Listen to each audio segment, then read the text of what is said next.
wanajulikana kama Safari Voices International, wakituletea burudani murwa, na asanti kwa kuwapongeza. Tuwape makofi tena mabibi na mabwana. Safari Voices naona wanashirikiana kwa pamoja na kwaya yetu ya Ikulu. Tuendelee. Safari Voices. Jehova mwadani kumaki abiriria. Twende sasa.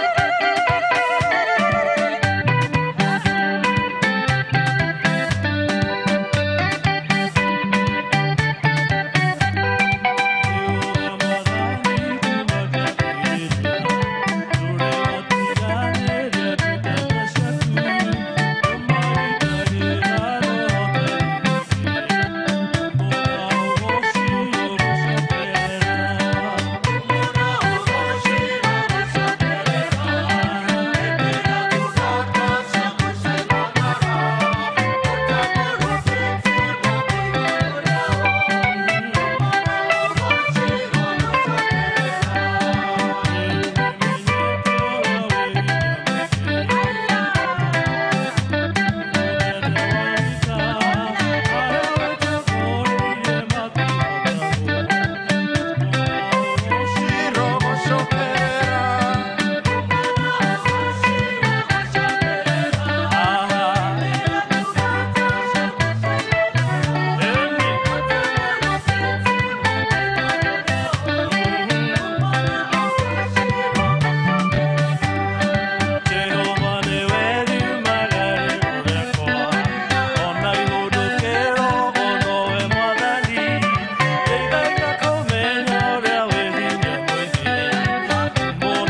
makofi State House Choir na Safari Voices International wakati wanaendelea kuimba. Na sasa watatupeleka another part of Kenya.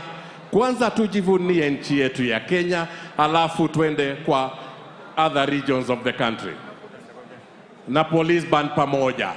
Nirudie yale niliomba, kwa wale wote watapata nafasi ya kuongea. Niombe sana kwa heshima, ni dakika 2, nikaomba tena, protocol nitakuwa nimefanya usirudie kwa heshima. Ile inatosha, Mheshimiwa Rais, mabibi na mabwana, inatosha. Hiyo inatosha. Na niombe ya mwisho, ukipata nafasi usiite mwingine yoyote.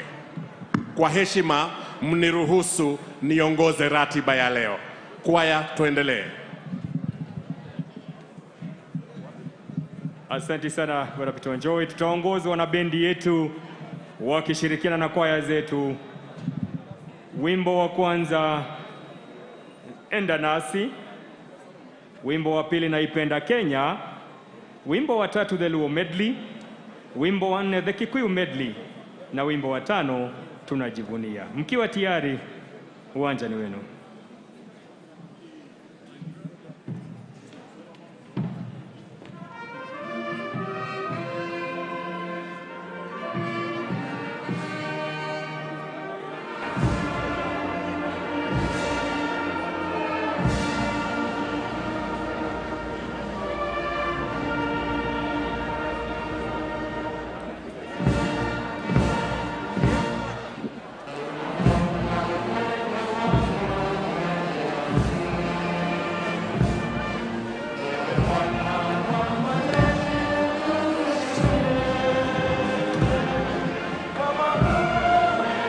Inua maiki za kwaya.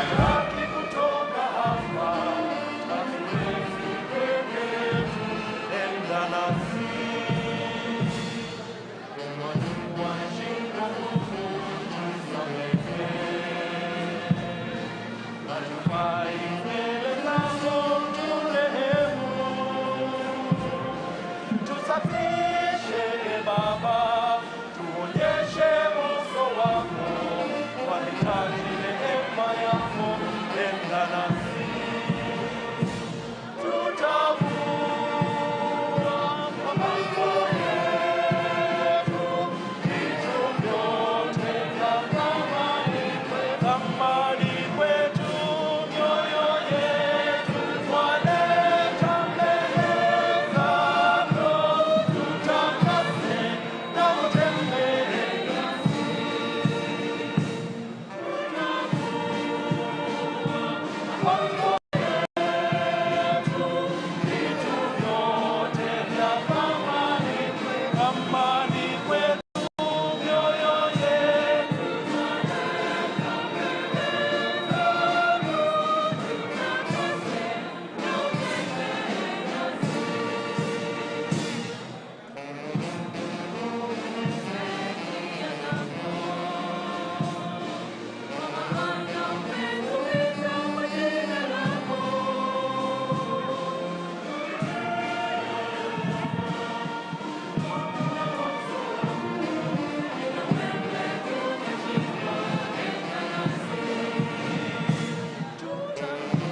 Tuwapongeze kwaya yetu na bendi yetu kwa wimbo Enda Nasi. Ni wimbo ambao unamrai Mwenyezi Mungu tunapoanza sherehe hii kutembea na kwenda nasi. Wimbo wa pili, wimbo Naipenda Kenya. Kabla ya kuanza, Commissioner, kidogo. Nimekuja kuomba ruhusa kwetu. Ningependa niombe ruhusa kwetu. Yule ataenda kadri ya vile tumesema, yule ataenda kado ya yale tumekubaliana, mnipe ruhusa tumzimie sauti, ili function yetu iendelee as smoothly as it has been planned. Kwa heshima, kuna wale wameketi usiku mchana hawalali wakitengeneza hii ratiba. Naomba kwa heshima tuiheshimu, na kwa hivyo yule tutaita awe yeye peke yake ndiye ataongea. Asante. Wapiga picha, naomba turudi bahari petu. Photographers, wapiga picha wote turudi bahari petu, pale pamewekwa. Wapiga picha, kindly, you have to move kindly. We go where the rest of us are. Songa mbele kidogo. Director of music, we continue.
Asante sana kwa wimbo huo, naipenda Kenya, muungano wa kwaya yetu na bendi yetu. Wimbo wa tatu, The Luo Medley.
Wale tumesimama pale juu, tusonge vile tunaelekezwa, tuelekezwe kwa heshima. Hiyo ni njia ya Mheshimiwa Rais.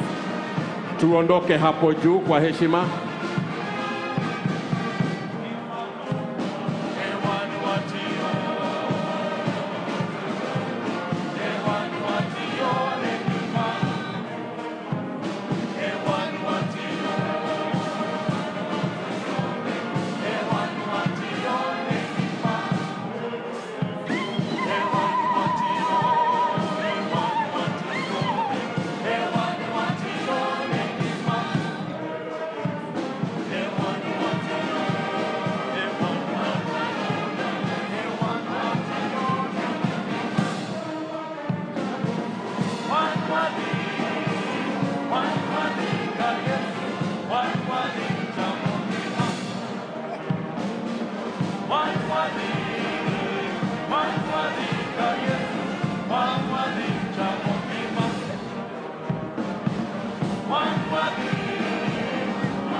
Tuwapigie makofi wanapoendelea.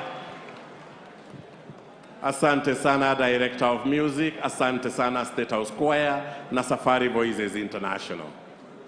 We could continue with 1-2 other songs, kindly. Thank you.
Asante sana, tuwapigie makofi tena wakati wanaendelea. Na wakati wanabendi wanapumua kidogo. State House Choir, can you take us to the coast region of Kenya? One song from the coast region. And after that, we will go to the eastern region of Kenya. Haya, twende, kazi kwenu mwalimu. Asante.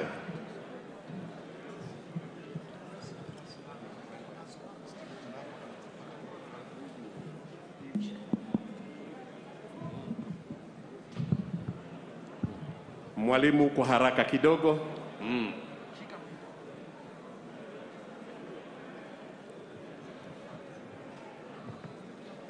Na wakati wanaendelea kujitayarisha, niwakumbushe tu nilivyoomba, that I will do all the protocols, na yule atasimama kuongea, Mheshimiwa Rais, mabibi na mabwana, is protocol enough for each of the speakers. Thank you. Mwalimu, time, tuendelee.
ibinda mioi amaitha makwa mekie kitole masia mwana one molilikane masingena maikulani andaithanga iwiba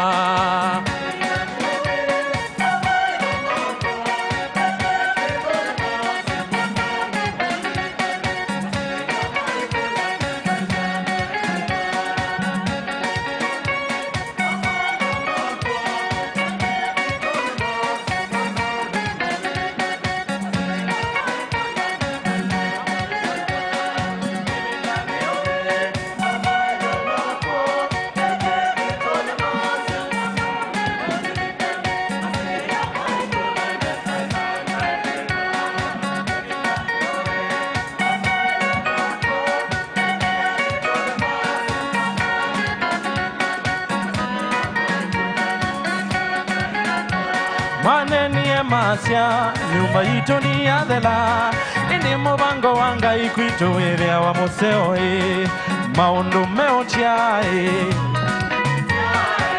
Yehova taiwe nyumba ito ni ngadhime Aya Yewo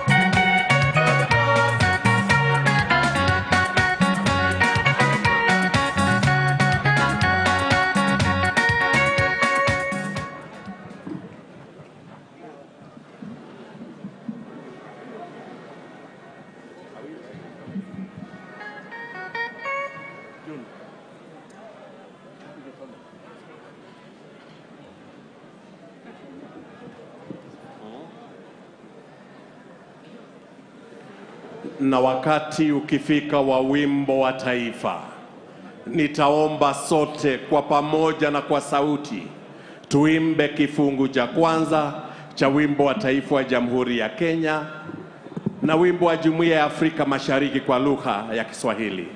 Na nitaomba wale wakati huo wako na kofia ambazo sio rasmi tutaweza kuvua.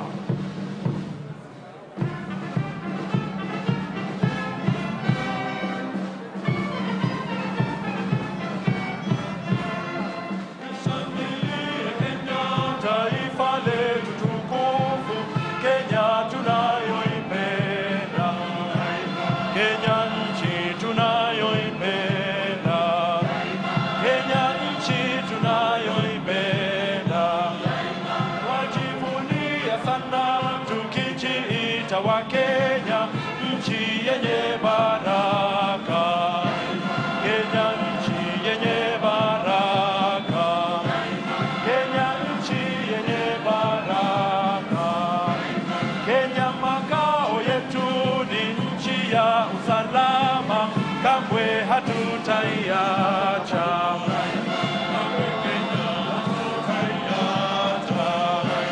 kamwe Kenya hatutaiacha anayependa Kenya ni yule mwenye kutenda haki kwa watu wote mtu mwenye kutenda haki mtu mwenye kutenda haki na ukipenda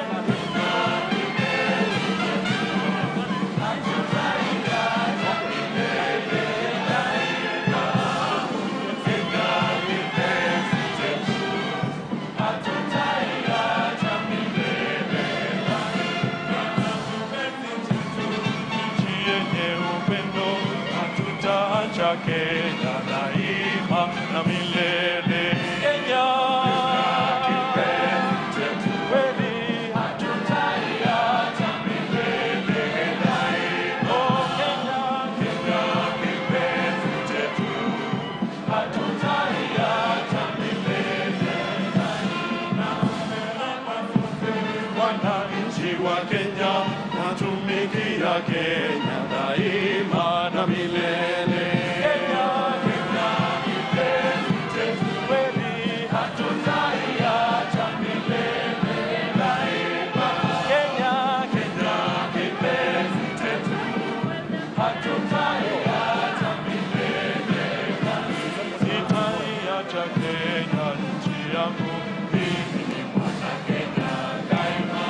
nikienda ng'ambo nitarudi,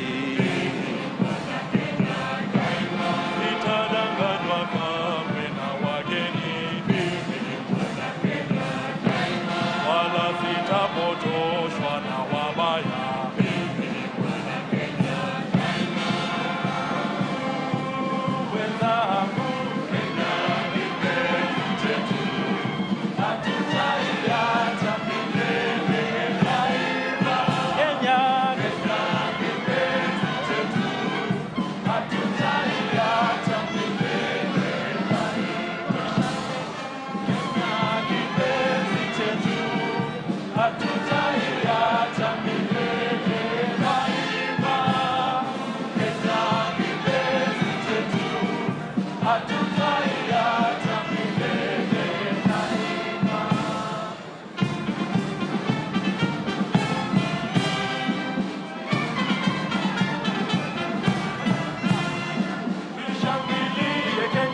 kamwe hatutaiacha, kamwe Kenya hatutaiacha, kamwe Kenya hatutaiacha. Anayependa Kenya ni yule mwenye kutenda haki kwa watu wote, mtu mwenye kutenda haki, mtu mwenye kutenda haki. Kenya kipenzi chetu, hatutaiacha milele daima. Kenya, Kenya kipenzi chetu, hatutaiacha milele daima. Na kwa kweli Kenya kipenzi chetu hatutaiacha kamwe daima. Wanakwaya ndivyo wanatueleza, na tukumbuke pia, nchi yangu jukumu langu, mimi ni shujaa. My country, my responsibility, I am a hero. DJ, wimbo wa shujaa.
Asante sana Rafton, asante sana Osote na tuketi. Kwa kweli Mungu Baba, tuwaomba uilinde nchi yetu, tuishi kwa upendo. Kwa heshima Mheshimiwa Rais, naomba tuelekeze macho yetu kwenye runinga kwa makala mafupi yafuatayo.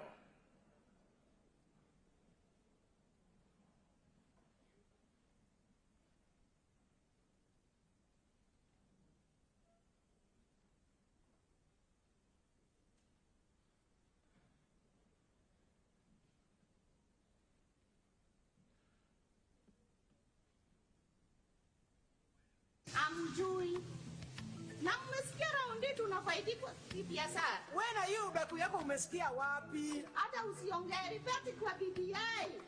Wacha hata sisi wa mama raundi tufaidike. Tumeteseka sana. Jisome. Buda, wewe BBI nini? BBI hata sitambui. Na constitution? Constitution sitambui, kitu ni ya masosa. Hao wanasiasa wataka sijui wajiongezee mavyeo, mado wajiongezee. Mimi na watu BBI ni bora bidii endelee. Hiyo ni BBI yetu tupiga yetu tusaidie hapa. Wachana na story yao wasi. Jisome. Jisome. Jisome. Jisome. Jisome. Jisome. We jisome. Usitegemee unachosikia. Jisome. BBI report itatekeleza mikakati ya kuboresha maisha ya Wakenya wote. Jisome. Wanawake tusonge mbele. Hata vijana wajisome.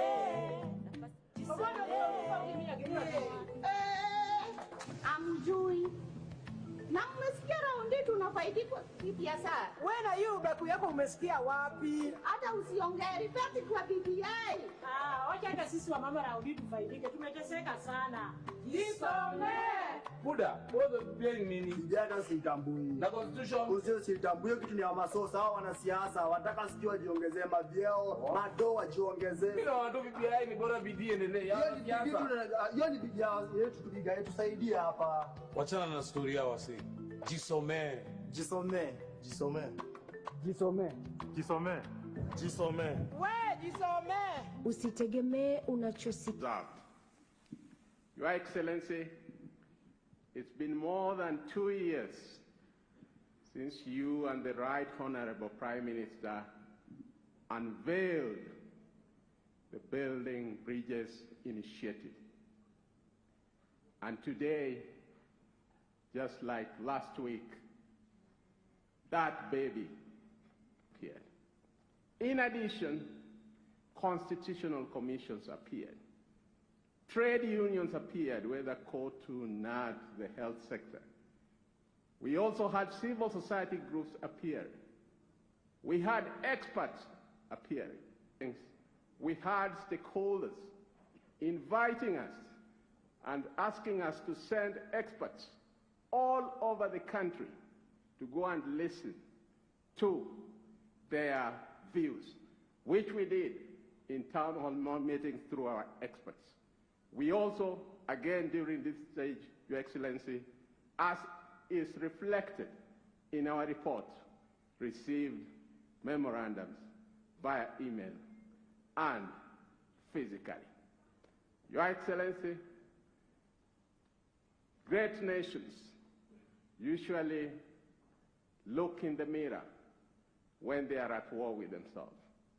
Your Excellency, in your wisdom and the Prime Minister, you say that this country had been at war with itself, and that this was a critical juncture that the country needed to soul search in order to once and for all weave a national fabric that will be there for generations to come. Your Excellency, our report is multifaceted.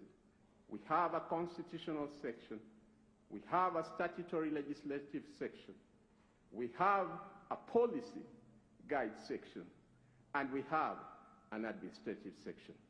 Your Excellency, there are those who have always said that implement.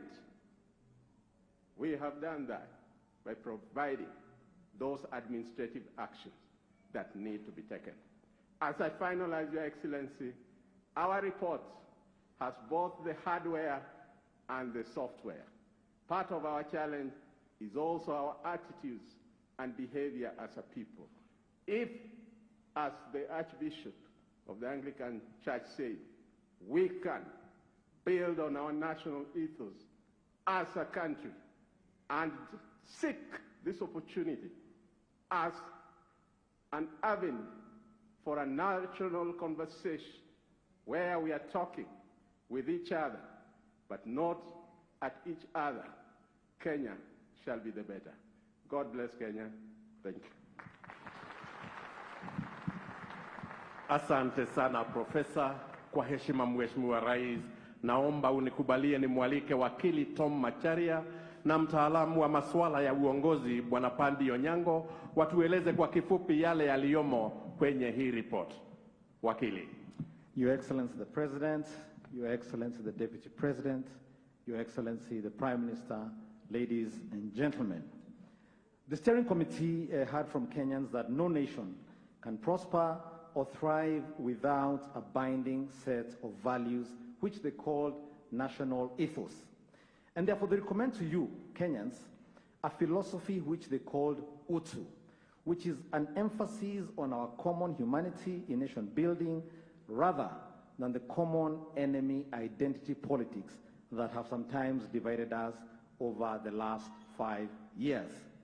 They have provided you with a set of policy doctrines and guides that you are to discuss as a basis for future policy formulation in this country. They've also included in the bill, in the proposed constitutional bill, an article on responsibilities that every Kenyan can look to cultivate national unity on the basis of respecting Kenya's ethnic, intellectual, economic, and cultural diversity. They request and recommend to you that we orient our education system to train us for value creation rather than value extraction. On the question of devolution, economic issues, our war on poverty and shared prosperity, they came up with a concept they called the No Kenyan Left Behind. And here's what they have for Kenyans. A constitutional authority for shared prosperity, which is captured in an article on the economy, which is to be implemented together with many legislative measures, and which they came up with a concept called Biashara Mashinani. One of those things they intend to do, or they recommend to you, is increase the county shareable revenue from 15%, the minimum, to 35%. They recommend the creation of a ward fund where 5% of all county revenue will be paid into. The fund will require public participation in project identification and implementation. They recommend a statute known as the Prompt Payment Bill for the payment of invoices for the supply of services and goods to government, where invoices should be paid within a period of 60 days and a tribunal to resolve any disputes as regards outstanding payments. They recommend a one-stop shop, incubation shops and centers all over the country, beginning initially with the counties and going to the wards, where everybody who has a micro-enterprise, a member of the youth, women, will be able to obtain contracts under AGPO, capital under Youth Enterprise Fund and the Women Fund, counseling in the form of information and support and prosperity for all small businesses. For the youth who leave colleges and even for those in universities, they recommend a 4-year moratorium once you leave college on higher education loans board loans. They recommend, again for the youth and for some of the older ones as well, state responsibility for infrastructure that supports the digital economy so that we can sell farm produce and cottage industries right from our villages digitally. They recommend for county that the resources be allocated on their progress in eradicating wastage and corruption and attaining Article 43 rights. These are your rights to health, your rights to housing, your rights to food security, education, and social security. The more you use money, the more money you get. They recommend that the President once a year, during the State of the Nation address, indicates to the country what steps the nation has taken to implement the rights on health, housing, food, education, and social security. The steering committee recommends the simplification of tax laws and broadening the tax base so that taxation policy encourages rather than suppresses business. They encourage closer commitment to our East African community and project and trading partners, which they see as integral to our prosperity. They recommend that in the governors, among the governors, that if the governor is male, then he should or she should consider a member of the opposite sex for their running mate.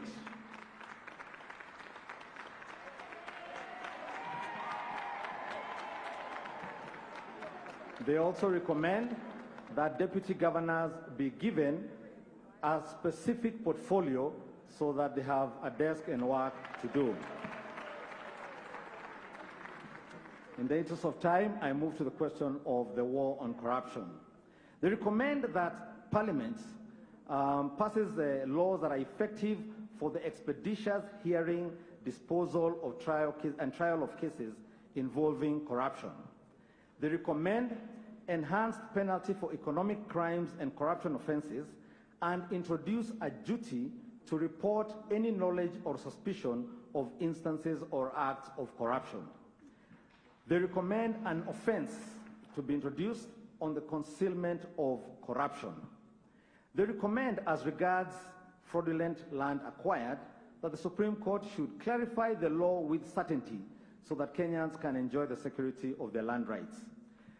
The steering committee recommends strengthening of the office of the DPP, which is to be elevated, if the proposal is passed, to an independent office under the Constitution. The steering committee recommends to you Kenyans that the Controller of Budget strictly enforces the Public Finance Management Act to ensure that no more than 35% of a national or county government's revenue is used on salaries, benefits, and allowances. They recommend reforming of the IBC, our electoral system, to ensure credible, free, and fair elections. As to the question of gender parity, there are many recommendations, but one of the most prominent ones is full gender parity in the Senate, 47 men and 47 women. In the interest of harmony, in the interest of inclusivity, they recommend the creation of the position of the leader of the official opposition, who is to hold the government of the day accountable. They recommend that the president shall now share power with the prime minister and 2 deputy prime ministers. They recommend that the office of cabinet secretary be renamed to cabinet minister and that the president be able to appoint some of those from the National Assembly.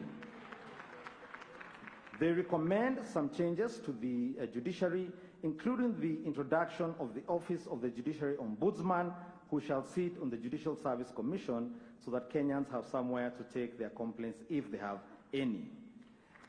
The steering committee recommends the creation of a youth commission that will champion all youth issues in the country. The steering committee recommends the creation of a health commission under statute to look into questions of health professionals and to help harmonize standards of service in the counties and in the nation. There are many, many more provisions that you should read from the report. You have had to read for yourself.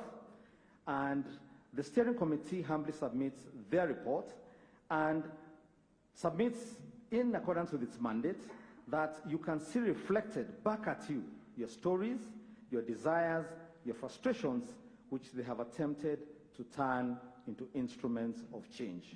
Thank you very much for the privilege of your attention.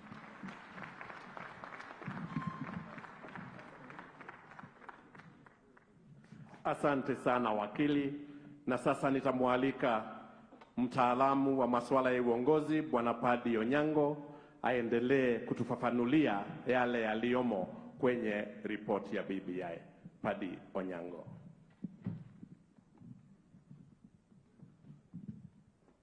Your Excellency the President, Your Excellency the Deputy President, Your Excellency the Right Honorable Prime Minister, ladies and gentlemen, good morning. I am representing one of the committees that worked on legislation that needs to be changed so that the recommendations of the steering committee can be implemented. There are many legislation that we looked at, but I will only mention a few in the interest of time.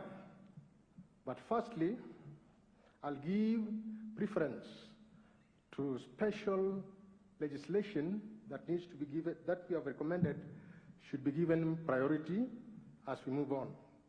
The first one is the Persons with Disabilities Act, which has taken 11 years to try and repeal. Your Excellency, we are happy that on the 14th of August 2018, your cabinet, in the third meeting, adopted a resolution calling for the repeal of the 2003 Persons with Disabilities Act.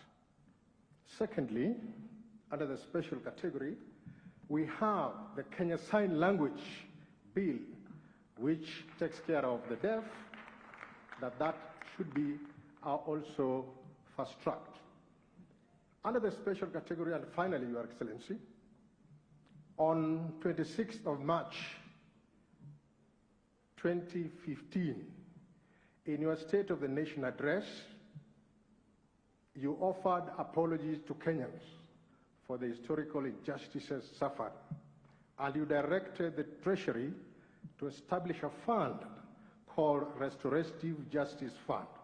In recognition of that, and to give effect to that directive, we have proposed the enactment of a legislation known as Reparative and Restorative Justice Bill, which then will be considered at Parliament. The essence of this is that all historical injustices, as covered in the Truth, Justice and Reconciliation Commission, will be implemented within a time frame. And you know some of these injustices include the Wagala massacre, for example, extrajudicial killings. People have been assassinated over time. Now the committee has recommended that these be given priority. On the other legislation, which are facilitative of the recommendations that are contained in the constitutional proposals, which my colleague Tom has presented, I will start with the elections laws. There are many of them. One is the IBC Act. The IBC Amendment Bill seeks to reform the IBC, first, to give it strength and independence from any interference. Two, to make it possible for inclusion, for example, when the time for recruiting commissioners and officials, the persons with disability, for example, are taken into account in terms of Article 554(2) of the Constitution.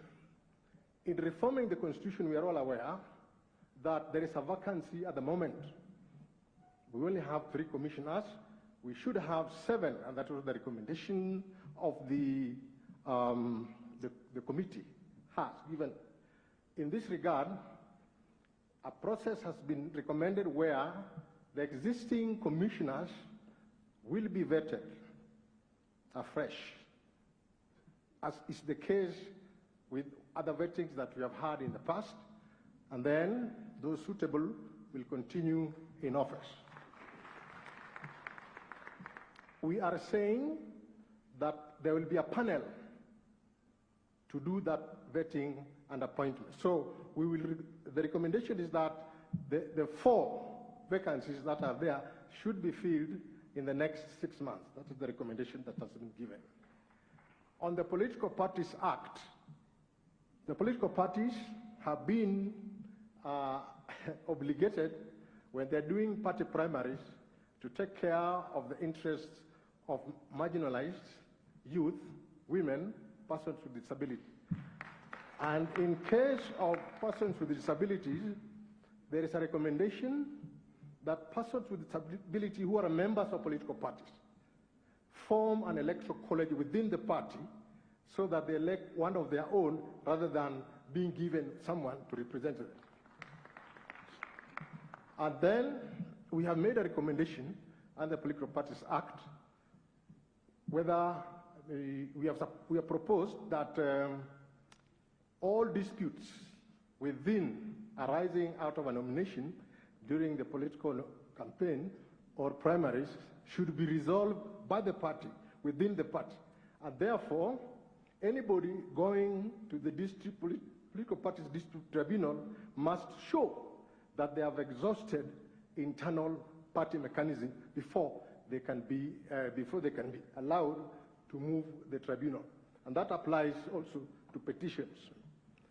On Election Offences Act, we have made stringent measures, we have recommended measures that any person causing violence be barred from taking part in succeeding elections for 5 years. And again, it has been recommended that where violence is meted against women candidates, that violence will be an aggravating factor. So, for example, if you happen to assault a woman outside the election period, then that will be common assault. But if you assault a woman within the election period, then you will be given a higher penalty or sentence than in ordinary circumstances.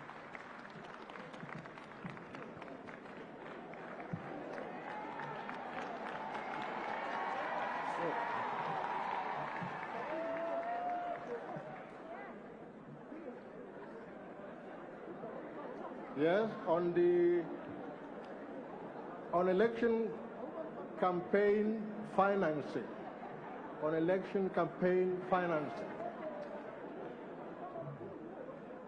there is a requirement,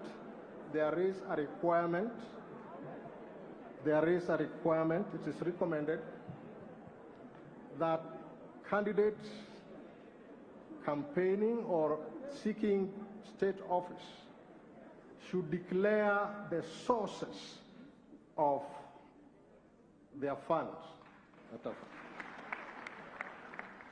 The idea is to save the sovereignty of the country and to ensure that we have the right people in leadership to do the right thing. I now come to there are others, but now we'll go to the police.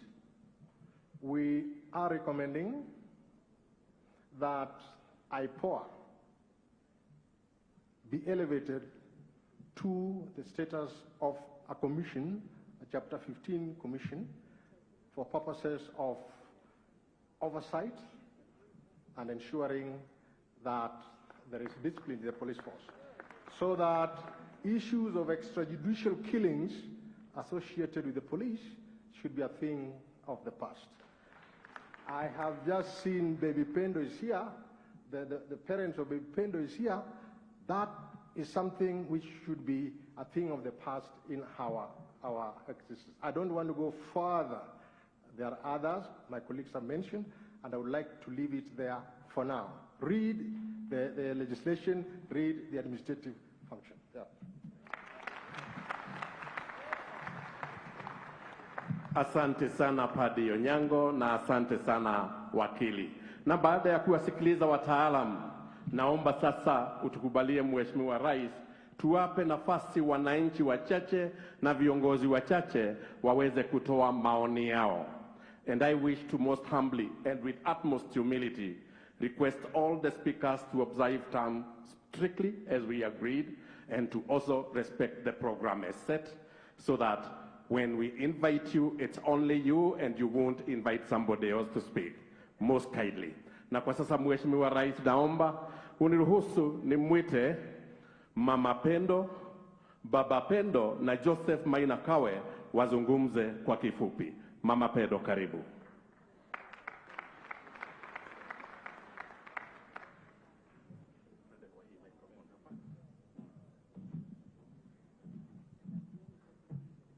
Mheshimiwa Rais, mabibi na mabwana, habari ya asubuhi.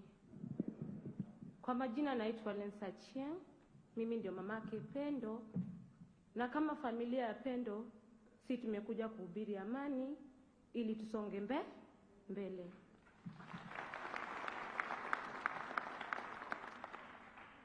Sitaki kusema mengi, mmejua chenye ilifanyika wakati wa uchaguzi mwezi wa 8 2017. A flower was uprooted from my garden and it can never be replaced. I can be given another person but not the same person like Pendo. Kwa wanasiasa, sisi wana Kenya, mkikuja kwetu, muuze siara zenyu, tupige debe, wale wenye tujashinda, tukubaliane na mwenye ameshinda, tusongeshe Kenya yetu mbele. Na mnapokuja kwetu, mchunge chenye inatoka kwa ulimi yenu. Msifanye sisi youth tupigane na nyinyi mnaendelea mbele. Wewe sema tu yako yenye uko nayo, tukubaliane nayo, vile BBI tujisomee. Nikikubali nipige tick, nikikataa nipige X. Tusongeshe Kenya mbele. Na nawaomba wanasiasa, ikuwe mwisho kwa kitu ilitendeka 2017, mwanamke yoyote asilie mtoto wake na familia yoyote isilie mtu wake. Msituache sisi victim tubaki na pain and agony while you move on. Wakati yenye tumepata msiba, kuja kwetu uangalie how are those victims faring on, and let the nation move on.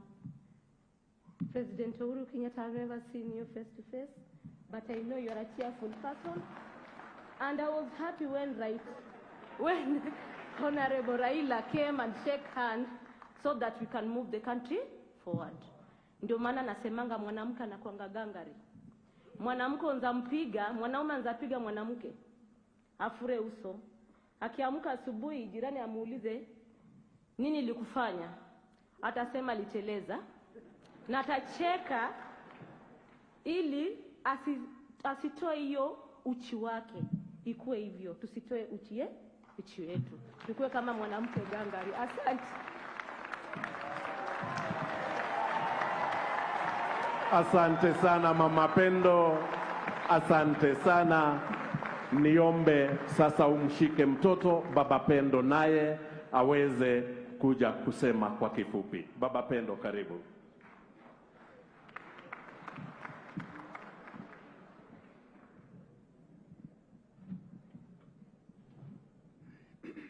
Mheshimiwa Rais, mabibi na mabwana, amjambo? Mko salama?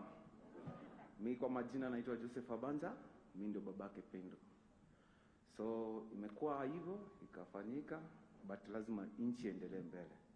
Ya kwanza nataka kupongeza Rais na Mheshimiwa Raila kwa kuleta handshake, juu wenye walileta handshake, dunia ilikuwa na amani. So the only thing nataka kusema saa hii, jameni ni Wakenya.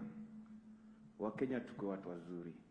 Tusidanganyane hapa ati siasa hivi, ikifika saa ya nini, matusi pale, mtu anakuja na kumalizia hasira na huko kwa hapo. So ituweke tu kama like patana Gor Mahia na FC, Gor Mahia imepiga FC imepiga Gor Mahia, maisha yanaendelea mbele. Hakuna mtu anauliwa. Si ndio? So tukishakuwa hivyo, Kenya itaendelea mbele na Kenya itasonga mbele. But ningependa kuomba Rais Uhuru Kenyatta kwamba wenye mmeshikiliana na Mheshimiwa Raila Odinga, msiachane mkono jamani. Msiachane mkono jamani. Msonge mbele na BBI. Wenye nimesikia kwa uchache tu, pia nilipewa nimesoma kidogo tu. Naona ni kitu tutaleta mabadiliko kwa maisha yetu. So tupige debe ya BBI, tusonge mbele, tusiuane, tusimwagi damu tena.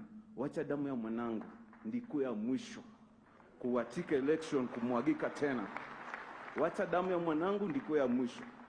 Kwa hiyo machache tu nasema asante. Na Mheshimiwa Rais, kumbuka familia ya Bibi Pendo. Msituache hivyo sana bwana. Mmetuacha tunateseka bwana. Asanteni.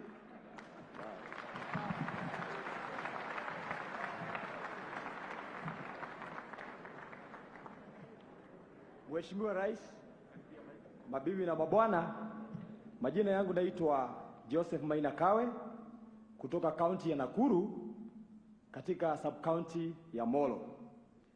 Nimesimama hapa kwa sababu mimi ni mmoja wa wale ambao wameathirika sana na vita vya baada ya uchaguzi ambao ilianza kunisumbua nikiwa miaka 13 na hadi siku hii ya leo niko mjini Molo nikikodesha nyumba na kwetu nina kwetu ambako ni kule juu upande wa Kulesoi.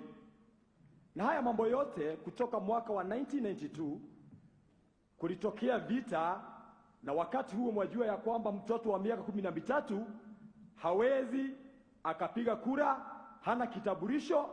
Siwezi kujua ni mambo gani yaliyonipata ili niweze kuomba kwetu, nyumba zikachomwa, ng'ombe zetu zikaibiwa na mambo mengi yakafuatilia. Tukafika mjini Molo, baada ya kipindi tena tulirudi na kukawa na amani. Tukarudi mwaka wa 1997, yale maneno yakajirudia, na ikawa ya kwamba tena kile kidogo ambacho tulikuwa tumeleta pamoja na mama yetu mjane, ikawa ya kwamba tena kimeharibika, sio kwa sababu ya jambo lingine, ni kwa sababu ya matukio ya baada ya siasa. Mwaka wa 2003 ikawa hivyo, mwaka wa 2005 wakati wa wako draft ikarudia hivyo, na mwaka wa 2008 ikawa ndio ilikuwa mbaya kuliko zote. Ombi langu siku hii ya leo ni ya kwamba jameni, ninavyosikia kama vile nimesikia ikielezwa, kama vile nimeiangalia, nimekuwa nikiuliza tiba itatoka wapi? Tiba ambayo inaweza ponya taifa letu mara moja na mwisho. Kwa sababu kuna wakati tulidhania ya kwamba kwa sababu ya kupata kiongozi wa kabila letu tutapata amani, lakini pia hata wakati tulipata hivyo amani hatukuipata. Jameni, ninaposoma dokumenti hii na kama ndio itakuwa tiba, ombi langu ni hili: nisaidieni, kwa sababu siku hii ya leo mametu alisukumwa na hata leo yuko kaburini baada ya depression nyingi. Na mimi naomba ya kwamba kama kuna kitu ambacho singetaka watoto wangu wakione na vizazi vya baadaye, ni yale mambo ambayo nimeyapitia. Mungu awabariki na Mungu abariki taifa la Kenya. Nitamwalika sasa Mheshimiwa Kate Waruguru na Alex Matere waongee kwa niaba ya vijana. Mheshimiwa. BBI, unaniambia Kenya moja. BBI, Your Excellency, the President of the Republic of Kenya, on this historic day, katika ukumbi wa Bomas, on a day when you are born and you are celebrating your birthday. Happy birthday, Your Excellency. Mimi nitasema tu machache kuhusu maneno ya vijana. Sisi kama vijana tumechoka kila baada ya miaka 5. Vijana wanatumika kufanya kampeni ikikwisha maneno yao inakuishia pale. Kando na hiyo uchafuzi ambao huwa unatokea, biashara za sisi kama vijana zinaharibika. And we want to thank the handshake, the President and Right Honorable Raila Amolo Odinga for inviting us on this occasion to have a national dialogue and a national conversation, because there is no country without us as young people in this Republic of Kenya. Mheshimiwa Rais, wewe unakaa kama Nehemia. Umekubali kutuita sisi kama Wakenya tujadiliane na tuongee juu ya kuta ambazo zimeanguka. Tunakuomba ufunge masikio yako mkiwa na Mheshimiwa Raila Odinga na viongozi ambayo kwa midomo yao na vinywa vyao wanasema wanataka kuona Kenya ikiendelea mbele. Conversation ya BBI lazima ikuwe ni conversation ya patriotism and not a conversation of 2022 politics or 2027 politics. We want to see sisi kama wamama, vijana wetu wakimaliza standard 8 ama form 4, the government will be taking care of our youth as opposed to us investing in individuals ambao wanakuambia tutakuweka ndani ya serikali ijayo. Sisi tunataka haki yetu ilindwe na serikali ndani ya katiba, ndani ya BBI. Tunaomoka kwa katiba na sio kuomoka kwa biashara ya kutengwa. Kwa hayo mengi na machache, naomba Mungu awabariki.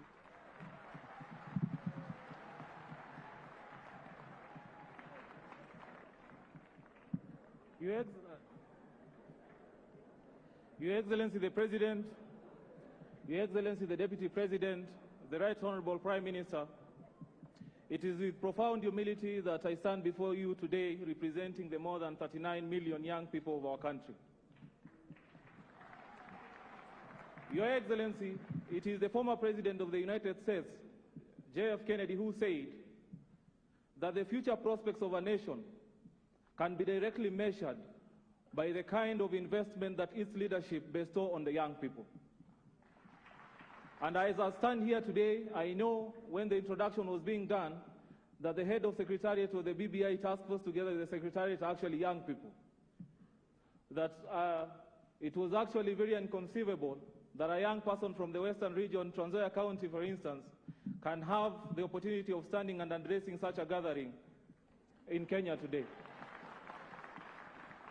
If that is anything to go by, then the future of Kenya is indeed luminous. Your Excellency, first allow me to join the other speakers in congratulating you and the Right Honorable Prime Minister for the magnanimity introducing the handshake that has given voice to the BBI. One thing that I'm sure of is that when the history of our nation will be written, your names will be written in the golden pages of that book. Your Excellency, allow me secondly to appreciate the task force because they went round and they collected the views and aspirations of the young people. And I can confidently report to you today that the views, the aspirations, and the perspective of the young people are in the document as we speak.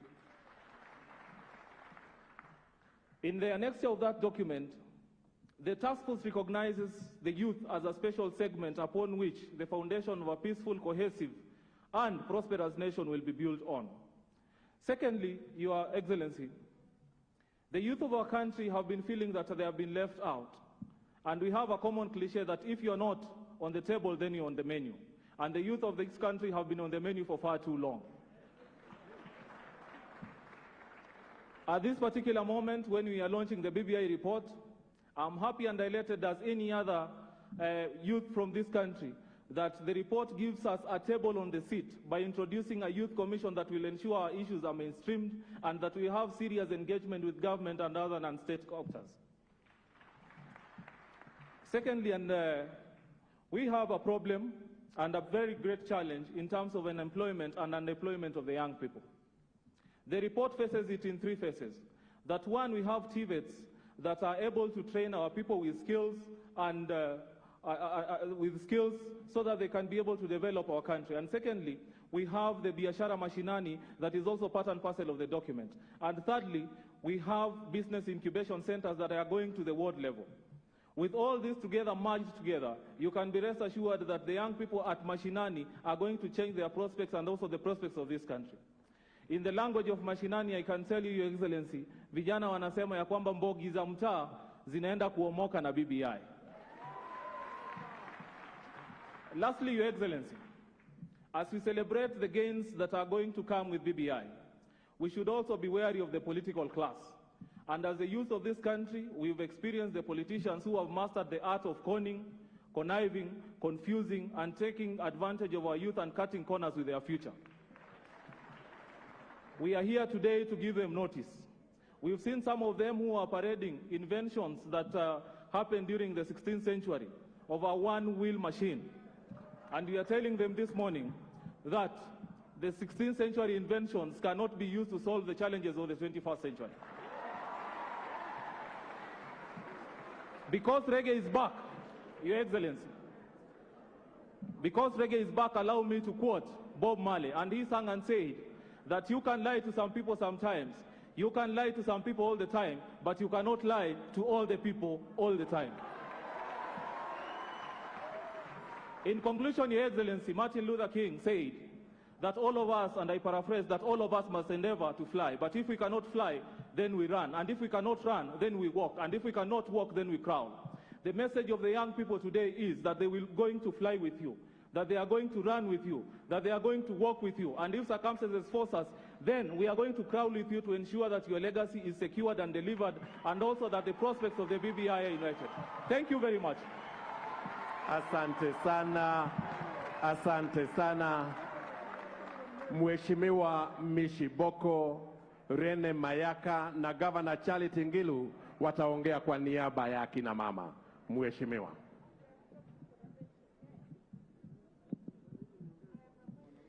Mheshimiwa Rais wa Taifa la Kenya, Mheshimiwa Uhuru Muigai Kenyatta, Naibu wa Rais, Mheshimiwa Raila Amolo Odinga, itifaki zote zikizingatiwa, mabibi na mabwana, Kenya hoye! Waswahili wanasema hayawi hayawi huwa. Leo tumefikia siku mwafaka, siku muhimu ambayo tunazindua ripoti ya BBI, ripoti ambayo ilikuwa inazungumzia kujenga madaraja. Madaraja ya kuleta amani katika taifa letu la Kenya. Madaraja ya kujenga umoja katika taifa letu la Kenya. Madaraja ya kuleta ufanisi wa maendeleo katika nyanjani. Kwa niaba ya kina mama wenzangu viongozi na kina mama wa Kenya, sisi tunaunga mkono ripoti hii kwa sababu imeangazia haki za kimsingi za kina mama.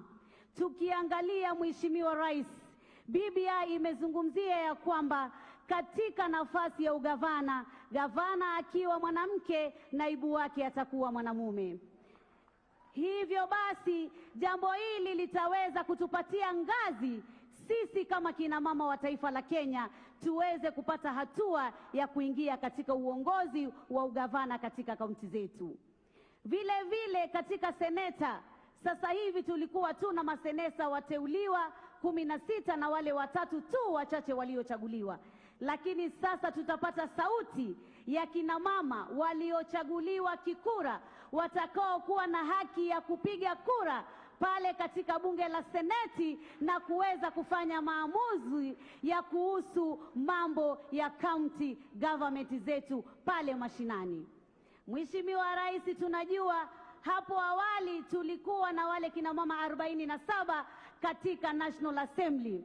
Lakini sasa hivi katika ripoti ya BBI tunaona kuna formula nyingine ambazo zinazungumziwa ili kuona ya kwamba tutaweza kuhakikisha ile sheria ya thuluthi mbili ya jinsia itaweza kupatikana.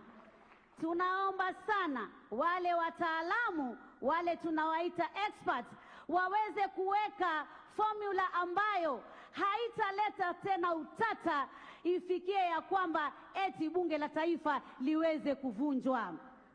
Tunasema ya kwamba Mkenya aisome BBI report, tusiweze kudanganyika na porojo, tusiweze kushika propaganda. Huno si wakati wa kudharauliana, huno si wakati wa matusi, huno si wakati wa kejeli.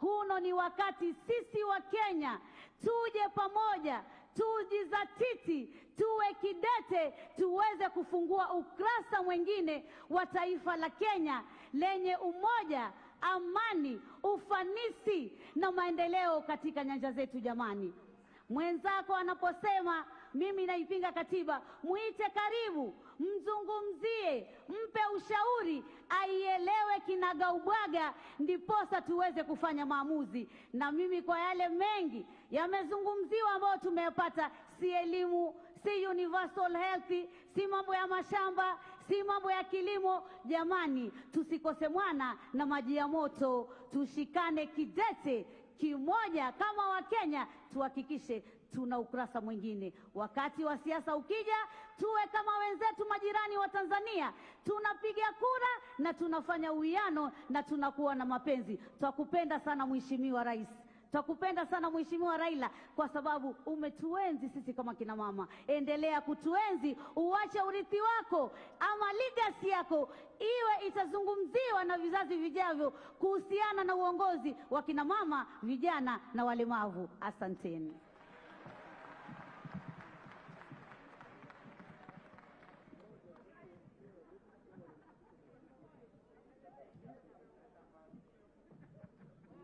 Your Excellency, the President of Kenya, ladies and gentlemen, all protocol observed. Your Excellency, elections such as ours in previous years have always come out with an aspect of winner takes all, where some Kenyans end up laughing all the way to the bank as others laugh all the way to the toilet. Your Excellency, we are particularly happy with the handshake that happened between you and the Right Honorable Prime Minister Raila Amolo Odinga on March 2018. That, for some of us, came as a shock, but we were quickly very happy about it because as a result of it, the country that is Kenya has started to be in the process of ensuring that we are no longer polarized. Your Excellency, as the women of Kenya, we are particularly very happy with the BBI. Wamama tumefurahi ama tujafurahi? Tumefurahi ama tujafurahi? We are happy, Your Excellency, because in particular when I talk about the Senate, where now we will have our women being able to vote, and now we even want to have the formula coming back so that the women of Kenya in the Senate can actually vote for a higher percentage for water, and they can vote for a higher percentage for women empowerment at the county level. Your Excellency, we are happy with the Youth Commission, that we must say right now that we want it to be explicit, leaving no room for maneuvers and variances. Your Excellency, as a member of County Assembly, from the County Assembly of Nyamira, we are particularly happy with the 35% that is coming to the devolution. We are also happy with 5% for ward development because this has been a thorny issue for many members of county assemblies for a very long time. At least now we are able to ensure that Article 35 is taken care of. Sisi kama ma MCA tunangoja the next process na tutacheza kama sisi. Your Excellency, as a young Kenyan, I recall that one day on the 25th of July 2019, together with 4 other young ladies, you gave us a platform as presidential candidates in a reality TV. And because of that platform, Your Excellency, I want to assure you that together with other like-minded young Kenyans, we are starting a Baraza la Vijana forums to enable our young people have discussions on the BBI report so that we can make informed decisions. Your Excellency, as I conclude, I'd like to say, as the mothers of this country, we will nurture the BBI reports like a baby. We ask the fathers to join us so that 50 years from now, our children, our children's children can celebrate the BBI 50th birthday. And speaking of birthdays, Your Excellency, on behalf of the women of Kenya, I'd like to wish you a happy birthday. May the good Lord bless you. May the good Lord bless our nation of Kenya. And may the good bless all of you. Thank you very much.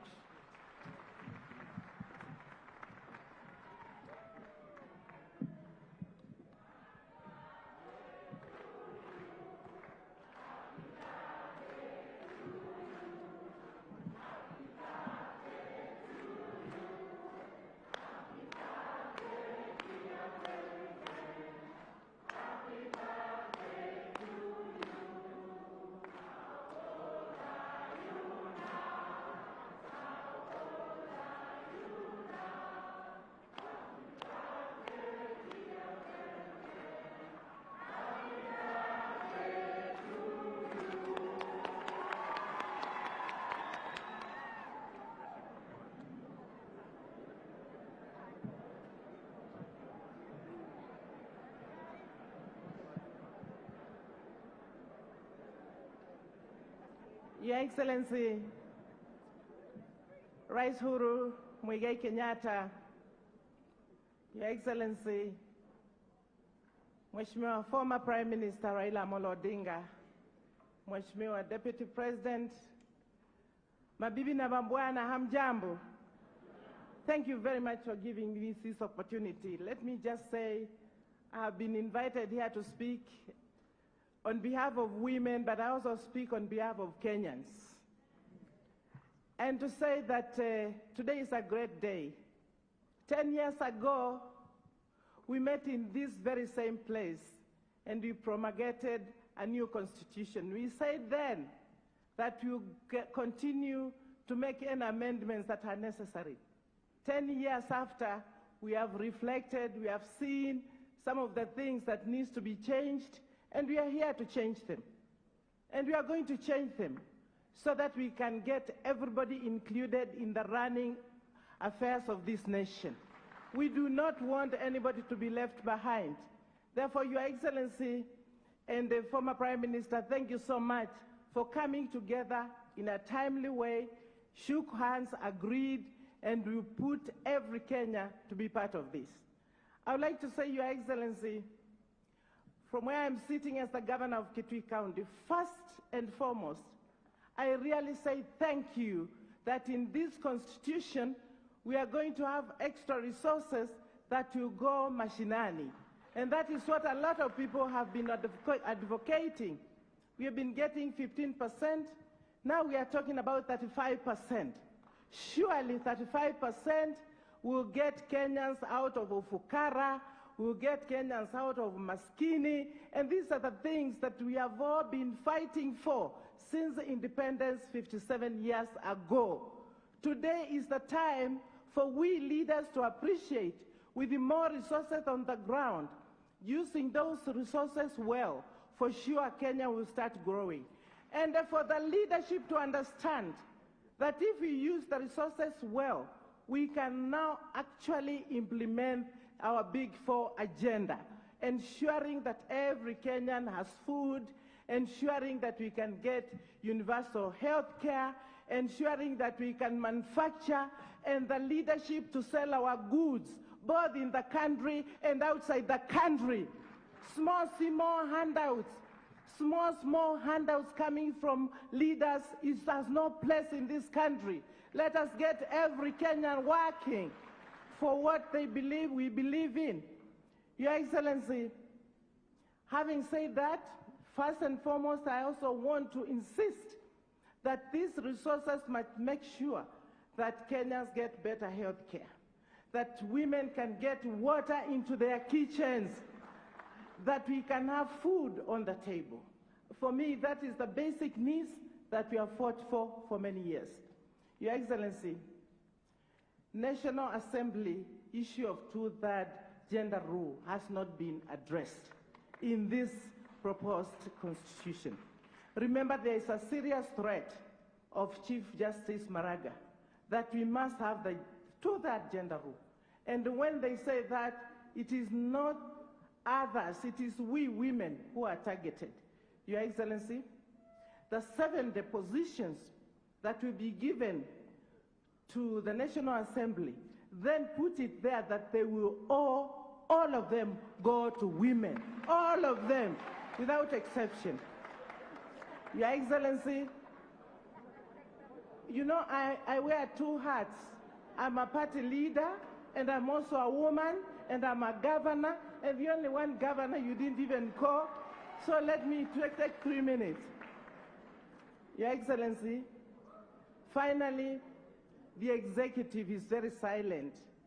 We know those positions up there, it is easy, and we know it can happen, that what wakai, pahali, now they will do always what they do.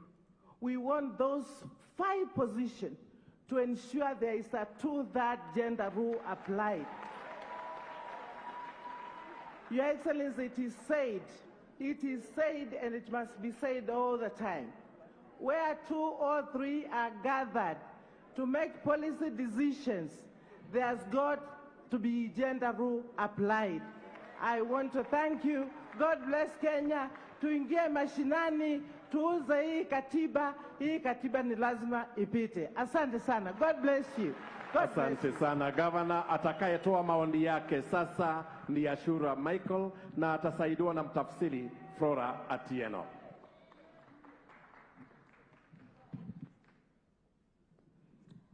His Excellency, Honorable President, Uhuru Kenyatta, His Right Honorable Raila Amolo Odinga, our Deputy President, Honorable Ruto, all protocol observed. I'm pleased to be here to witness the milestone that we've been waiting for a long time. I appreciate on behalf of my community, which is the deaf community, BBI is not about Honorable Raila and my President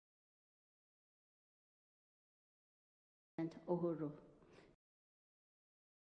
BBI is about me and you. It's to promote diversity in our nation. BBI is going to unite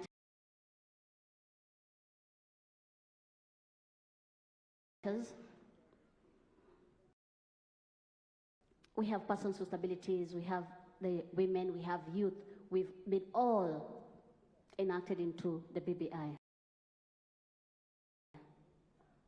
My name is Ashura Michael, a graduate of Nairobi University and taking law in the same university.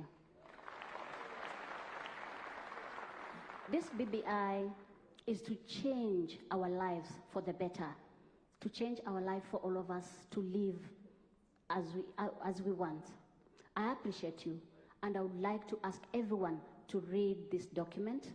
Read keenly. Don't let anyone read for you. Thank you for the good work that you're doing. As persons with disabilities, we have benefited in the BBI. Article 54(2) of the Constitution, I'm happy that the word progressive have been removed, and it will make sure that persons with disabilities access different positions. We have the disability bill that has been in the National Assembly for a long time, awaiting debate. It will make sure it's implemented within 2 years. We have the Kenya policy on guide and unity to diversity.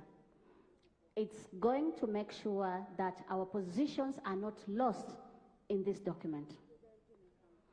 Right now, 17 counties don't have representative of persons with disabilities, but I'm sure with the BBI, we are going to be represented in all the counties. I'd like to encourage my brothers and sisters to go through the document. The aspiring governors, I'd like to encourage you to be your deputies. Don't listen from anyone. Don't listen to anyone. Kindly take your time to read this document. It's going to change your mind. Na nikimalizia, mtukufu Rais, I'd like to thank you so much for uniting us, making our country best to develop for our children. Thank you for improving our economy. Finally, Mheshimiwa Rais, recently you went to Kisumu na nikasikia ukisema unatafuta mpango wa kando. Najua mama alikubali. Babangu Raila yuko hapa, ako tayari kuchukua mahari, na ndugu yangu hapa Deputy President akikubali atakuwa best man. Sasa na mama wa taifa tutaendelea kubuild bridges pamoja. Na sasa mtoto wa BBI atazaliwa. Asanteni sana. Tumpungie mkono hewani, tumpungie mkono hewani. Asante. Asante sana. Kwa niaba ya wafanya biashara hapa nchini, asante. Asante. Kwa niaba ya wafanyabiashara hapa nchini, Nick Nesbitt wa Kepsa, Mike Raba na Richard Muteti wataongea kwa kifupi. Karibuni.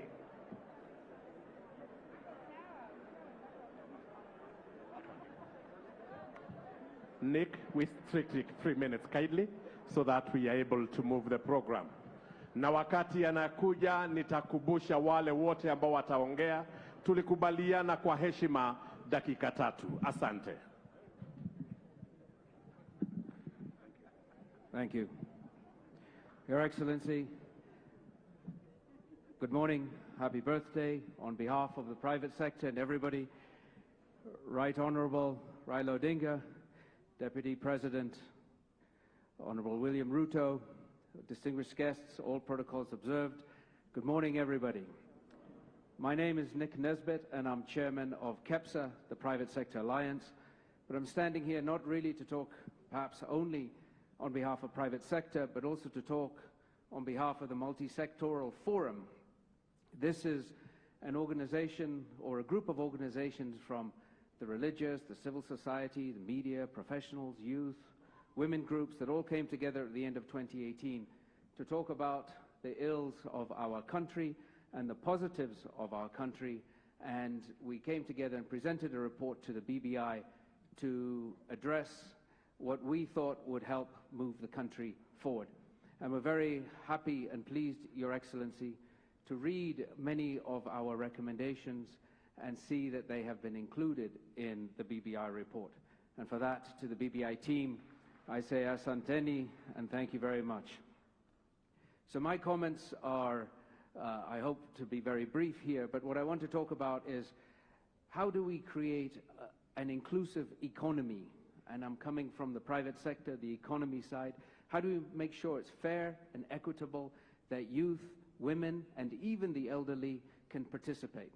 How do we make sure that this is a country that improves its competitiveness so that the SMEs in Kenya can expand in the region and expand in the world? And to do that, we have a few points. One of them is regulation.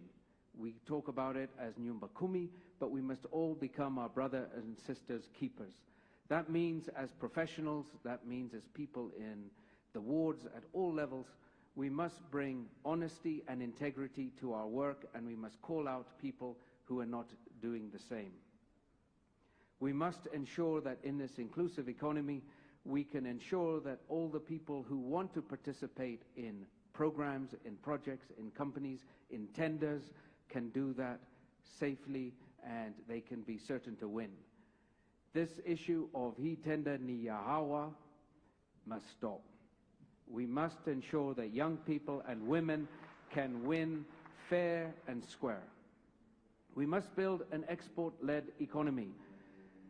We must ensure that everything that we do in terms of the money that we raise as companies and the taxes that we pay is put to good use.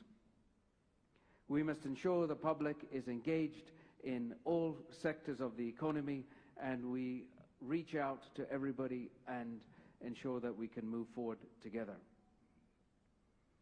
So with those few words, I just want to say thank you that our report was included. We, as business people, always do handshakes. We thank you for your handshakes, and we like the whole concept of shaking hands. However, the pandemic has made it a little more difficult. So we give a fist bump to everybody, and we wish us all a very good day. And thank you very much for listening to us. Thank you.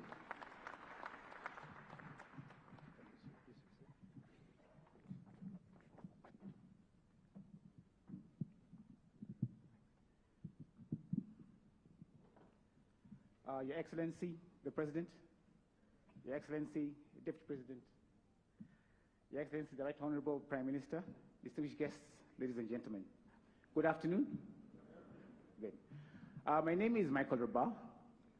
I'm an entrepreneur, and I'm here to speak on behalf of the SME sector. I'm the founder of a group of companies called the Homeboys Entertainment Group of Companies. We're in the business of entertainment, sports, media, and broadcasting. Homeboys was founded 20 years ago while I was in university. I began my business by selling cassettes to matatus. In our past 20 years of existence, the company has now grown to employ over 200 young people whose livelihoods fully depend on the growth and sustenance of the entertainment industry. Your Excellency, it's not been easy building and sustaining the business under the current prevailing environment, especially being in the Juakali sector. However, with commitment, perseverance, and hard work, we have soldiered on and have been very successful in expanding the business as we continue creating employment opportunities for young people. Despite the challenges, Your Excellency, we are, however, proud to state today that by the end of this year, we shall be listing in the NSE. the first of its kind. This indeed, Your Excellency, is a milestone and will be a first for business like ours in the geocadi sector. This goes to show to my fellow entrepreneurs, with hard work, vision, commitment, and an enabling environment, and repeat the terms, enabling environment, our dreams can come true. So, Your Excellency, what does BBI mean for small businesses? As for the document, its first aim is to reduce the hurdles of setting up small businesses. The cost of doing business shall be reduced, the bureaucracy of getting paperwork shall be reduced as well, and this shall encourage businesses in the smallest sector to thrive. Secondly, it aims to give youth-owned enterprises a 7-year tax break. That is music to our ears. 7-year tax break, meaning small businesses can now set up and pay taxes 7 years once they establish themselves. I think for us, had this been happened a few years ago, it would have been much, much bigger than we are right now. Thirdly, it aims to set up business incubation centers across the country for the purposes of providing access to finance, advice, mentorship, and access to market and to government contracts. These are resources we never had as we set up our business 20 years ago. So this, again, is a big positive that BBI brings to the table. Again, having been a university student, I know what it means to have to pay your HELB loan immediately you get your first job. The BBI proposes to give us a 4-year moratorium, a grace period in which to settle down, start our businesses, then begin paying our loans. That, again, a big plus for those who've just come out of university. Again, BBI aims to increase the county shareable revenue from 15% to 35%. That means that there shall be a lot of business opportunities for young people right in the county level. No need to rush to the city to get these jobs. All right? It also aims to create a fund at the ward where 5% of all revenue county receives, 5% gets to the county at the ward level, meaning there will be enhanced business opportunities for young people in the local wards. And lastly, it supports the setup of affordable and reliable access to digital platforms and villages. This will promote e-commerce at all sectors. Anybody with products in the village can then access the market both locally and internationally. I think, Your Excellency, this will be a big positive boost for businesses in the country. Your Excellency, as we build bridges, the BBI will also help build businesses. I think the second bit should be businesses as well, not beyond bridges. So building bridges, building businesses initiative. Thank you very much, and may God bless you.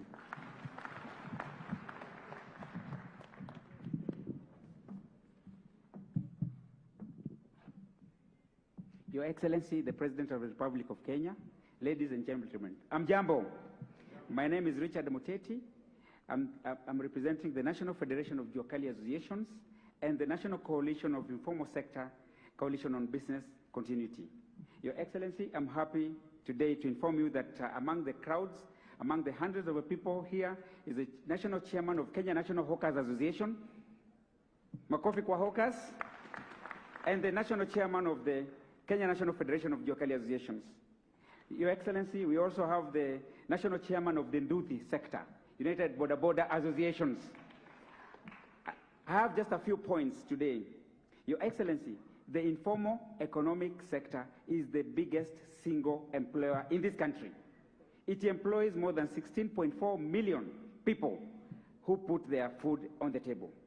And the informal economic sector has been the biggest victim of politicians. They are the people who vote, and they are the people who fight. They are the people who manufacture the jembes and the arrows you see. And they are the people who are confused. For the first time in this document, the SMEs or MSMEs are recognized officially by this document. It has never been recognized in this country. Your Excellency, a few points that are making us support this document, namely the Constitution. The people talk about Kenya, the importance of the SME sector, but they have never constituted them officially and mainstreamed them. This document is mainstreaming the MSME sector into the Constitution. That's a very big plus for us. Your Excellency, MSMEs do business. The government is the biggest purchaser. Your Excellency, when our people are not paid on time, they die. because they have nothing, they have no money to sustain themselves as the big boys. So if you give our people business and you take more than 2 months, that's why, Your Excellency, most of our people work with medicine in their pocket. But I'm happy to inform you today that this document talks about the prompt payment bill, whereby now it will be mandatory for our people to be paid on time. They will not be begging. And this is going to create employment, it's going to create jobs, and it's going to give hope to millions of Kenyans in this country. Your Excellency, we are talking about, in this document, the business incubation centers. That we are going to have business information incubation centers in all areas, mpaka mashinani. That will not be coming from Kisumu, from Machakos to Nairobi to seek for help. That your small business will be nurtured where you are. Makofi kwa BBI. For the first time, we're also talking about business registration by the youth, the women, and people with disability, majority of whom are in the informal economic sector. This is the first time that they are going to be mainstreamed in the Constitution. The other times, imekuwa ni story na porojo. This time, they're going to be mainstreamed inside, and they're going to be measured, and their supplies are going to be appreciated. Your Excellency, lastly, we are talking about tax holidays. It has never been in this country before that a startup starts paying tax immediately. So he starts, is knocked by taxes, he dies. This document says, start your small business and do it for 7 years. Nurture yourself, then you will grow. Is it a good thing? Lastly, Your Excellency, the informal economic sector in this country, people think that it is not organized. We have an elaborate structure in this country. We have an elaborate structure in the region. I am the head of the Secretariat of the Informal Sector in the East Africa region, and one of the messages they have for this country is that they are waiting for this BBI to pass, empower our MSEs, and then they encourage their countries also to have a BBI. Thank you very much.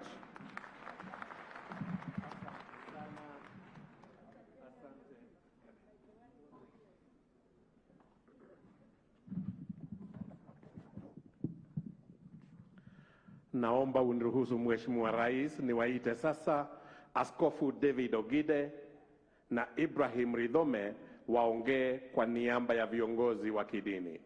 Bishop na Ibrahim, karibuni.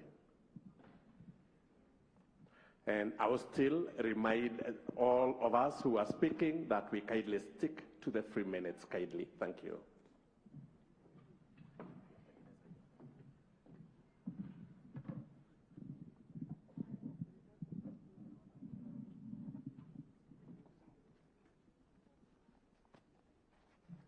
Your Excellency, President Uhuru Kenyatta, Your Excellency Deputy President, and Right Honorable Prime Minister, we are delighted to be here this day. As a religious community, our greatest concern for the nation is peace. That we live in a peaceful environment where everybody is able to do that which they would want to do without interference, without fear of anything happening to them. And so, over the years, we have tried our best to be peace brokers for this country. I was privileged in 2017 after the contested results of the elections, that I was part of a small team that from the diplomatic community, from the business sector, from civil society, and the religious communities under the leadership of the former U.S. Ambassador Robert Godek. For several months, we engaged in a shuttle diplomacy, committed to seeing this country get back to normalcy. Sadly, both sides were extremely hard, and I can tell you it was one of the most difficult responsibilities that I've ever had. It therefore came as a great and pleasant surprise when Your Excellency and Right Honorable Prime Minister stood on the steps of Harambee House in the famous handshake. We were delighted that you also spoke of creating a national conversation on issues that bedevil this nation every electoral season. This has been one of our key plans to create a national conversation. In fact, our group was loosely known as National Conversation. Your Excellency, I say all this to let you know that the spirit of national conversation has been with some of us for a very long time, well before BBI. This is because we have believed that unless and until we address the cancer that eats this nation, we will never have enduring peace. To continue with business as usual is to deceive ourselves. It is just a matter of time, and this country will one of these days explode to unquenchable flames. For this reason, we want to unequivocally laud the efforts that have been made by the steering team and by your leadership in addressing these issues. Your Excellency, we, however, have some very serious concerns. In this nation, we have developed a very dangerous tendency of politicizing everything. Even a very important matter as constitution making gets shrouded in political intrigues. That is why we are finding ourselves with laws that cannot satisfy the desire of the political class, but do not effectively address our national needs and aspirations. It is in this light that I want to plead with our political leaders. Please allow the current process to objectively lay a foundation for the future of this nation. We must therefore remember that the laws you make today will tie your hands and your feet tomorrow. The liberties you take away today will imprison you tomorrow. It is most unfortunate that the politics of our nation is based on divide and rule. Politicians somehow believe that the only way to succeed is to divide us into dichotomous categories of us versus them. Yet, political interests shift rapidly. Between 2017 and 2020, the political formations have changed significantly. In fact, I want to prophesy that it will not be a surprise before 2022 that Dr. William Ruto and Honorable Raila Odinga will be on the same side. It is a fact that no nation has ever become great through division. The Bible is clear that where there is unity, the Lord commands a blessing. A cord of 3 strands cannot be broken. Your Excellency, perhaps it is time that hustlers should pause their hustling for a moment, and the reggae dancers pause their dance for a moment, and join together in a serious Jerusalem dance for the sake of the peace and the unity of this nation. After all, DJ Master KG and his sister remind us that the New Jerusalem is our ultimate home. Finally, Your Excellency, in 2005 and in the 2010 referendum, the church said no because of various major principles. We would like to see this addressed. We have noticed that the pillar of religion and faith seems to be completely missing. Furthermore, the Religious Freedom Bill that was to help the registration of religious groups seems to have been left out. Issues of marriage and family need to be taken care of. Your Excellency, we want to assure you that as a Christian community, after this launch, we are going to review the report and make our position known. If we choose to support it, it will be because we believe it is good for the country. If we find anything contrary, we will call for appropriate amendment. God bless you and thank you for a great work. Amen. Asante sana Askofu. Naomba niwaalike sasa Wilson Sosion na Francis Atwoli kwa niaba ya wafanyikazi. Kwa heshima. Na niombe na niendelee kuomba, we stick to the 3 minutes. Mzee, tunaweza kuanza na Mzee Atwoli because you are here, sir. Kindly.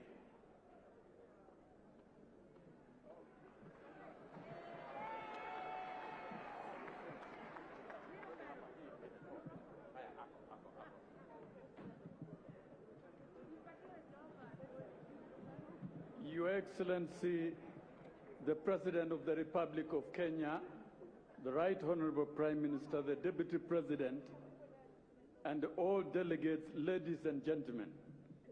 Hii ni siku ya historia, sababu tumekusanya na tumepitia safari ya kina kama wa Kenya. As a country and from the labor perspective, it has been very disturbing from 1992. We drive our country into points of uncertainties, killings in every election, 1997, the same, but in 2002, we were more historic and more decisive as a country because we were very optimistic and we came together through NAG. But we lost it again in 2005 during the referendum. We went in different direction. Now 2007, the same thing. I think, rightly as has been presented by the committee of experts, we agree the document is wonderful. And all what we need moving forward is to objectively reflect and open a robust conversation and improve the document and go through a referendum and pass it so that we can have peaceful elections in 2022 and a robust economy that guarantees employment of the youth in this country. There is no solution to the youth except guarantee to decent employment. And that decent employment is in a strong economy. And that explains why, as a labor movement, we were very passionate in campaigning for a handshake even before elections in 2017. But now that it has come, we urge all Kenyans to close rank and we stand together and support this document. Where there are gaps, there should be room for us to correct. From the labor movement, we even think the aspect of the constitutional commissions needs to be worked on more thoroughly so that workers who are the main drivers of the economy can continue enjoying their freedom and right to negotiate without much interference from the institutions that we have created. In overall, we support this process, but we urge more engagement and more friendship as we deal with it. Thank you.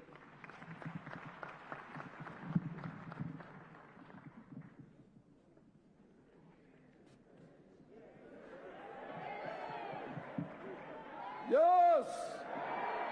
Yes! Shenzi sana.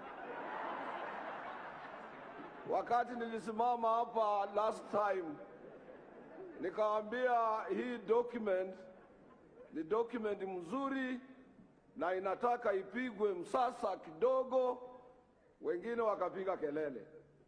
Na tulikuwa tunajua ni kwa nini, na nataka kushukuru mtukufu rais. Ulikuwa na nia, ulikuwa na sababu, na ulikuwa na uwezo, na tumeona document. Nataka kuwashukuru wale ma-experts, na nataka kuapili kwa Kenyans wenzangu kwa niaba ya wafanyikazi wa nchi hii.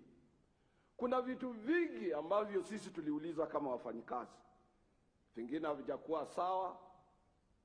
Kwa mfano, migomo ya madaktari, kila wakati tulisema tuwe na constitutional commission ili madaktari wakae hospitali kuangalia watoto wetu. Mambo ya SRC na madoyas wako hapa, profesa, nilikuwa mwenyekiti mdogo wa steering committee. Unajua hii kitu inaitwa SRC, it contradicts the ILO Convention number 87 and number 98 on free collective bargaining. And Kenya is a signatory to that convention, and the ILO domesticated it here. It is reflected in Article 41 of our current constitution. Kwa hivyo hiyo ni kitu ya kutolewa kwa ajili mshahara wako ni kati yako na mwajiri wako. Hiyo tutaangalia. Jambo lingine sisi tulikuwa tumeuliza, ilikuwa ni mambo ya special seats for special interests. We need to have a constituency. Brothers Osion don't need to go through ODM to represent workers in parliament. We need to have our own constituents as workers, and at our governing council we elect our representative to represent us in parliament. Not through political parties, not through my party can. But hizo tutaangalia wakati wanatengeneza constitutional amendment bill. Kama haiwezekani, jambo kubwa liliangaliwa, mambo ya all inclusiveness. Watu wamesema, Mama Pendo amesema hapa, nikatoa machozi. Wakati shida inapotokea, sisi wafanyikazi tuko katika miji mikubwa, ni watoto wa mama na wafanyikazi ndio wanapata shida. Wengi wakubwa wenzangu wanatoroka. Na katika nchi hii, na mimi najua tukufu rais ndugu yako Raila Amolo Odinga ni mmoja wao wale wa Kenya, and I should say he's the only one maybe after the late Matiba, ambao wanaweza kupeana holiday outside government gazetted holiday.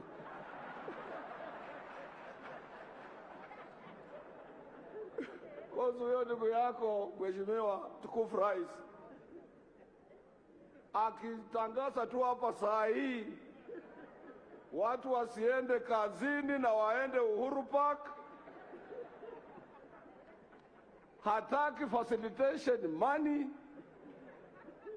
hataki campaign, that place will be full. Na wakati kazi zinapofungwa, sisi mtukufu rais ndio tunaumiana, ndio kwa sababu tunaunga handshake mkono. And I want to support Bishop. A politician ambaye anaona mbali na ile anatakia watu wake mazuri. Please, sisi 2022 ni mbali. Njaa iko sasa. Na mimi nataka kuambia hivi, na msikie, na hii ni ya mwisho, nipe dakika moja. I'm an elder, and there is no another elder in this Republic of Kenya. When we were growing, tulikuwa na polytechnics. Kazi ya hizi polytechnics ilikuwa ni kufundisha tailoring, mason, and motor mechanics. Wale makanika wa siku hizo, mechanics wa siku hizo ambao walijifunza hiyo kazi, ukiwapatia gari la sasa ambalo na automatic, computerized, hawawezi kuendesha. When I was growing, I was trained as a telephone technician. Simu za kisasa siwezi kutengeneza. People are talking of digital economy, blue economy, smart economy. Tusielekeze watoto wetu kwa mambo ya zamani. The world is changing fast, and we need that. Tunapeleka watoto kwa shule, na unataka mtoto yako akitoka kwa shule afunge tai.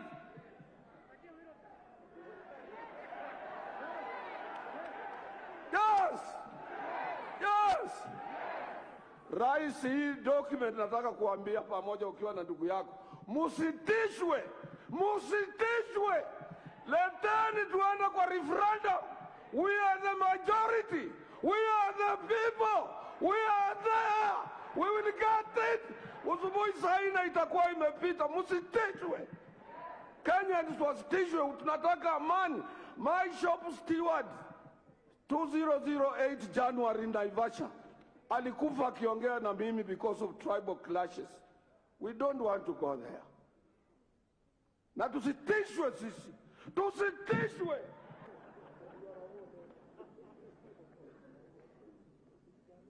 Not just to say that war drums start beating early before the actual war. And Your Excellency the President, the handshake was never in vain. Let the handshake never be in vain.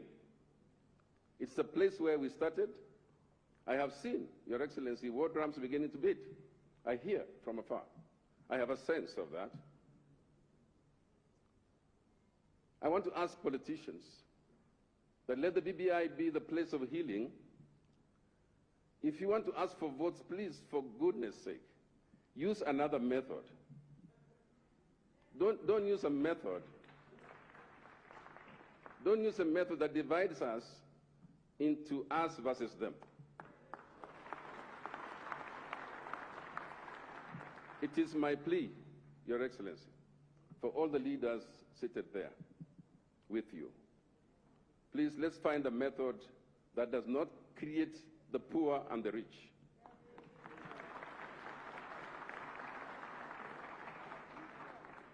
And it's on that account, Your Excellency, that I just say, I pray. Because there are no poor that belongs to any of us. There are no rich that belong to any of us. If you split the poor, they'll fight. If you split the rich, they'll fight. And so we just want us to begin a new phase of our political life. And this document, we support it. I ask those who have issues, we'll get around to look at it properly. But may God help Kenya. Never again shall we have conflicts associated with elections. God has led Kenyans to shed blood. And every time we fight after the elections, provisions that need, if the debt consumes too much of our resources, we shall again fail to serve the counties. That is critical. Finally, Your Excellency, I just wish to say that you have a mammoth task, we have a mammoth task. The 2010 Constitution, when it got to the referendum, it had a 67% acceptance across the country. That was the referendum statistics. I want to beseech Kenyans that let us work together. Let us look at this document together so that when we get to the level of the referendum, we should only better that percentage of 67% to higher. That will be so good because it will then be building the consensus we want for the Constitution. Your Excellency, the Constitution is not like the 10 Commandments. We cannot amend the 10 Commandments, but we can amend the Constitution. We can also improve the gray areas around the BBI so that that high percentage comes on board. And it is on this basis that I revisit the Kisii address by His Excellency the President, that we must build consensus. He emphasized that in his speech, so that by the time we are reaching the plebiscite, we shall have developed very broad consensus. Kenya is ours. We must all protect it. This initiative is excellent. It is not work that can be taken lightly. So we support it. We'll work to support it, and we'll work to improve it. God bless all Kenyans, and God bless the souls of all those who have sacrificed or have lost their lives in the quest for a better Kenya. Thank you so much.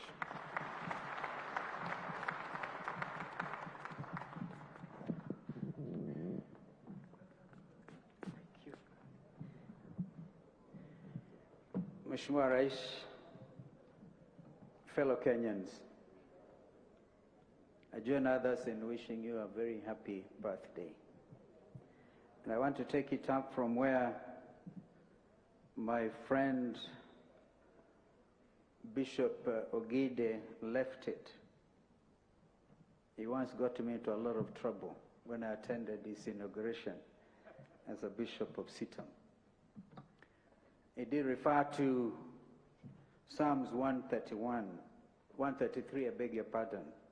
It's just three stanzas, 3 verses. And it's actually a song by David.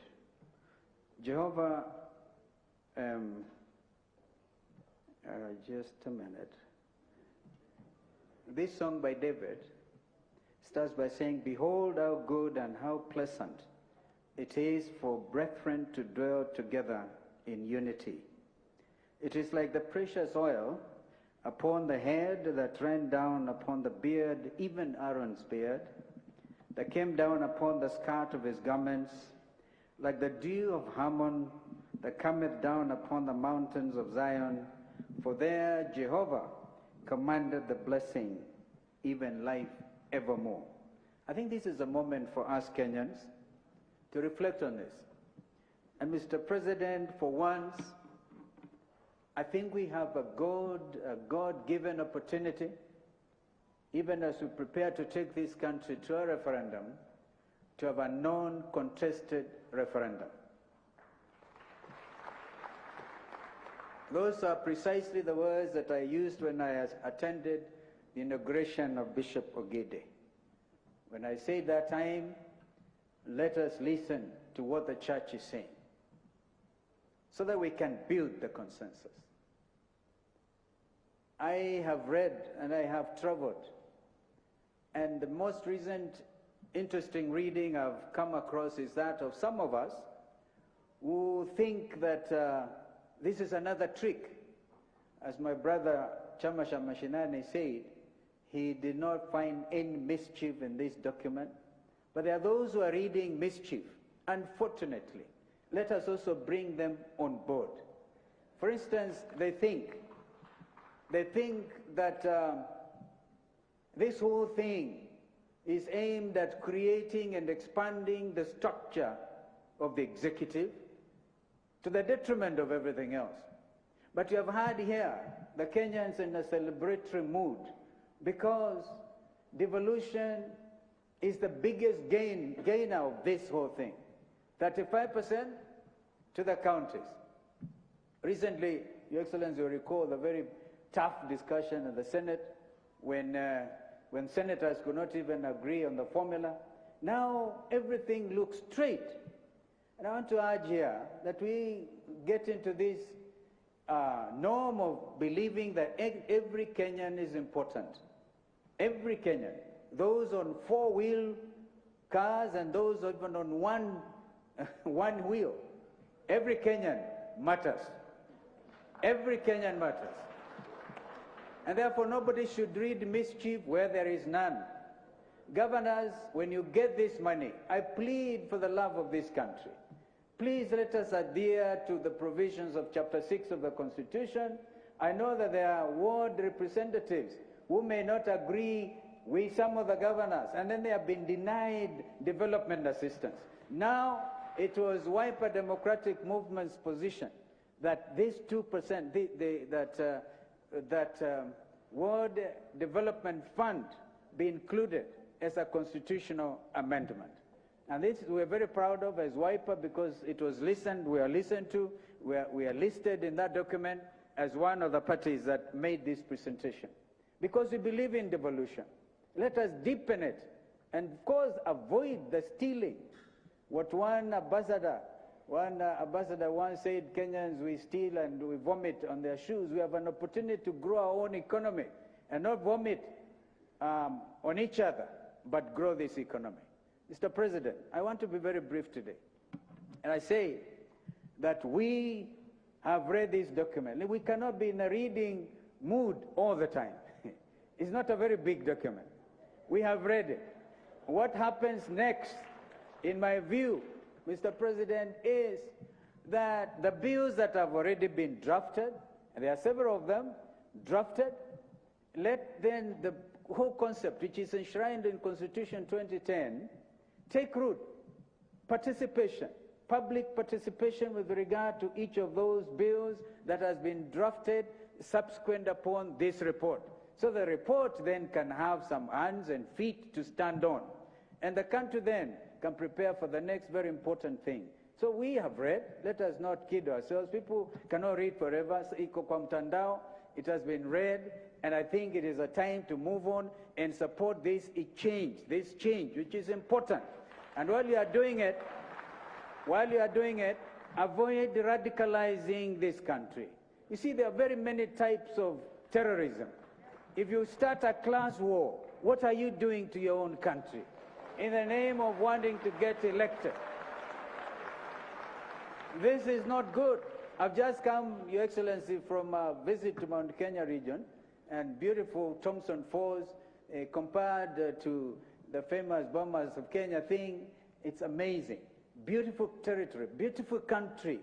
But then we radicalize a youth, so they look at you. A youth looked at me and said, Kalonzo, we welcome you. Karibu sana. At least somebody has brought us a wheelbarrow. What have you brought us? Even I'm saying the wheelbarrows are important to this country. It is important. Therefore, let us embrace this possibility, God-given opportunity to have a non-contested referendum so that there will be no wheelbarrows and there will be no other types of Kenyans. Class war, dangerous. Finally, Mr. President, Alanet Jr., whom I celebrate, put you into a very tricky situation. And even as we think of appealing to my brother Raila to stop the reggae and William to stop the wheelbarrow story, I love this Jerusalem song, that dance. But then, Mugithi may even be better, so that we all follow in a Kenyan song where we come together. Don't fall into the trap, Mr. President, on your birthday that was given by my Leonard Jr., student of law at the University of Nairobi, taking you very seriously on what you said in Kisumu. I want to refer you to the provisions of the Marriage Act.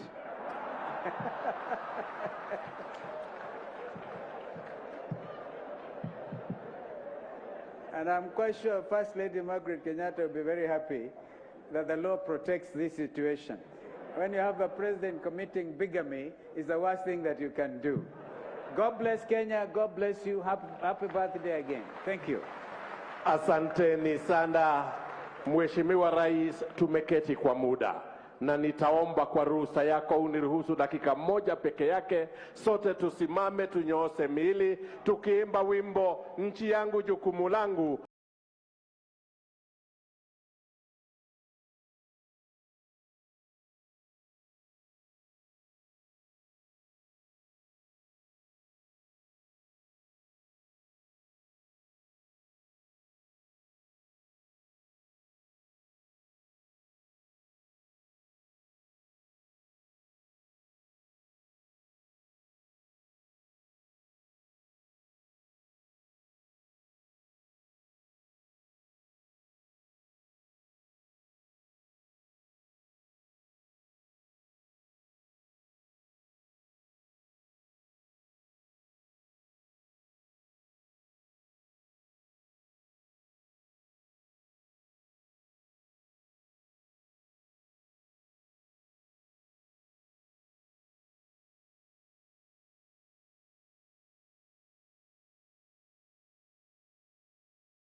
Asante, asante, asante sana. Naomba tuketi.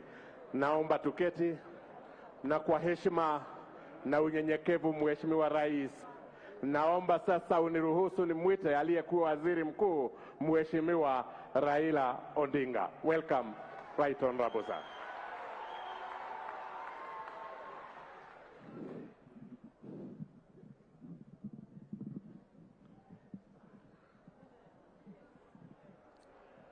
Excellency. Haya. Your Excellency, ndugu yangu Rais Uhuru Muigai Kenyatta, Wakenya wote ambao wako hapa, hamjambo? Your Excellency, 2 days ago, we lost a very strong, patriotic Kenyan who has done a lot and with whom I had just spoken 3 days ago, 4 days before he died, about the Constitution, and he said he approved. This is Zamba Kitonga.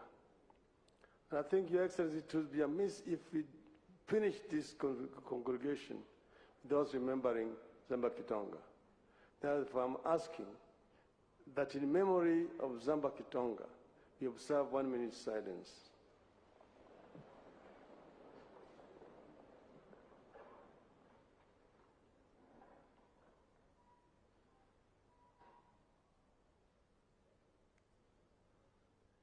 Asanteni.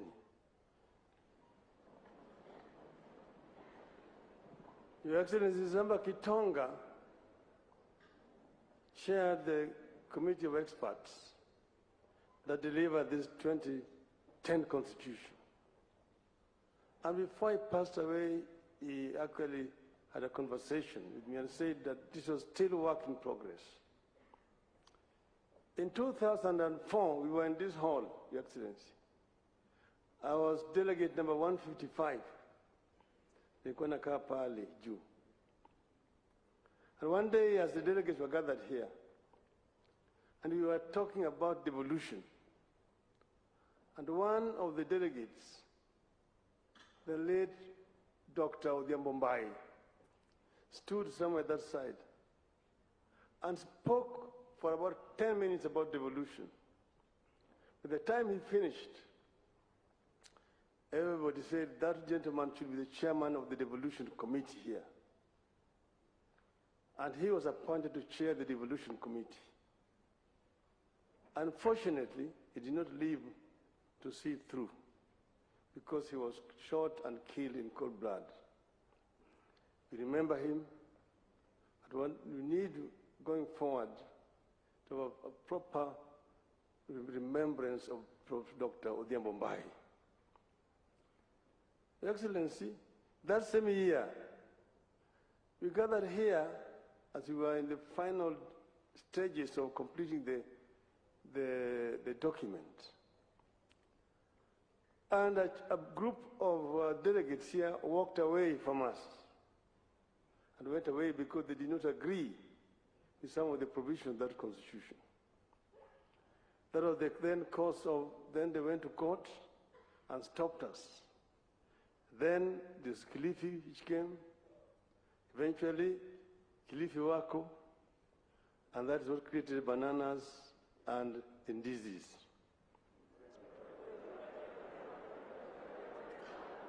Bananas and chungwa. But then, Your Excellency, why am I saying this? I'm saying this to just say that it has been a journey. After the 205 came 207 and 208. And that's when we now ended up with Kofi Annan Agenda 4. And that is what then now created 2010. So as those who have spoken before have said, 2010 Constitution was a ceasefire Constitution. It was still a work in progress. And every country moved through this kind of process. When we had finished here, we had a 3-tier structure of government: the local, the region, and the national. At Naivasha, the region was scrapped. We ended up now with the counties, the 2-tier, the national and the county, Excellency. So this is an issue that could be revisited at some other time. But right now we have this. But then, Your Excellency, when we sat together, we agreed that it was time to look at some of the issues ailing our country. Because in spite of having passed this constitution, which has been hailed all over the world as one of the most democratic constitutions, still we have a problem as a people. So what is it that is missing, that needs to be fixed, so that Kenyans can march on as a people who are proud and who are happy? That was the essence of that conversation that we had. And after we talked, we put up this team together and tasked them to go around the country and collect views of our people. And then they came up with this proposal, which we brought here last year. And from here, we started now a new journey. Validation, as the chairman said. We went first to Kisii for the Nyanza region. And the Bagusi, the Luos, the Koreans spoke in Kisii. Then we went to Ingo, Kakamega. Those people also spoke. We went to Mombasa. We went to Kitui. We went to Narok, to Garissa. Eventually, we went to the mountain, to Meru. But we were unable to go to Nakuru for reasons which have been explained. So this document is as a result of very extensive consultation with the people of Kenya. The proposals which have been made here. But as other people have said, it is still work in progress. We need to be, and we have said it must be inclusive. Everybody needs to be involved. Your Excellency, as the Bible says,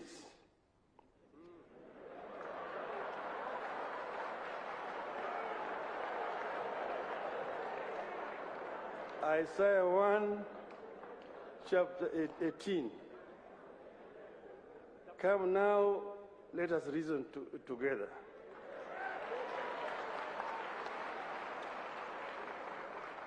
Then the Quran says in Surah 39, Ayah 18, those who listen to all statements and then follow the best of it, these are the ones whom Allah has guided, and these are the ones possessed of minds. So we are saying, come and let us reason together as a people of Kenya. Let us talk together, and let us not talk at each other, but let us talk to each other. Because Kenya is bigger than all of us. And we, with President Uhuru Kenyatta, when we talked, we said we want to bequeath a better society for the coming generation of our country. It is not about making Uhuru Kenyatta a prime minister or Raila Odinga a president.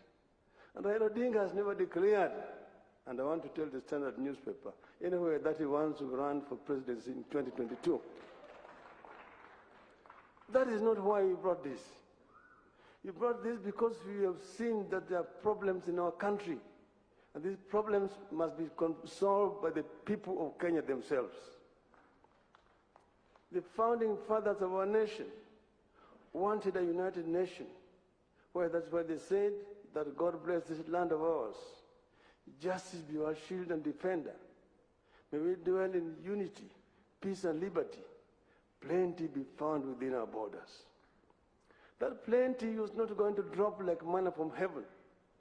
It was going to be as a result of the sweat and the toil of our people. So we must give Kenyans opportunity to create that wealth. And this is what we are talking about, empowering the youth so that the youth can be able to create wealth. Wealth must be created by our people. That's when we are going to have plenty within our country. That every child born in our country has equal opportunity to be able to realize his or her potential from the cradle to the grave. That no Kenyan will sleep without food. That each and every Kenyan, when they are sick, will be able to get treatment, irrespective of whether you have money or no money. This is the kind of society that we want to create.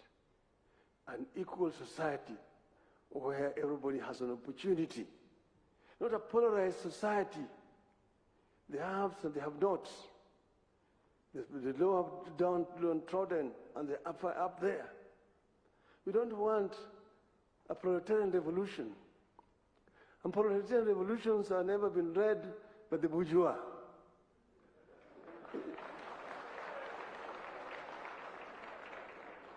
We want to have an equal society where people work together and people love each other. And that's why we are proposing a new ethos of Utu. Utu. Utu. Kila moja ni ndugu.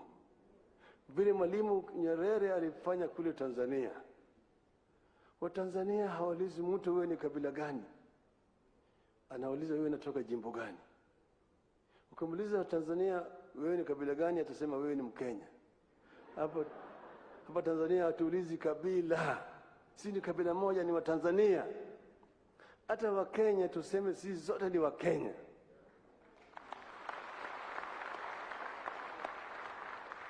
Usiniambie mimi wewe ni Mkisii au wewe ni Mkale au wewe ni Mgiriama au wewe ni Mkikuyu au wewe ni Jango. Sema wewe ni Mkenya. I'm proud to be a Kenyan. I'm proud to be a Kenyan. This is the kind of thing that we want to do, and that's why we created this. Me and my brother Uhuru Kenyatta. And we agreed that we will bring this to the people of Kenya. And we want an uncontested referendum. We don't want wengine wanakwenda sisi tunasema la si nini. No, let's bring it here. The disabled have spoken and they have been heard. Wakina mama wameongea, wamesikizwa. Vijana kila mtu ameongea na tutasikizwa. See, do we want this to be a unifying process, uniting the people of Kenya? Once that is done, Kenyans will decide who is going to be a leader in 2022. We don't want to talk about 2022 now. We are talking about Kenya of today. The Jubilee government, and the leaders are here, have their 4-point agenda. Wamalize hiyo kwanza.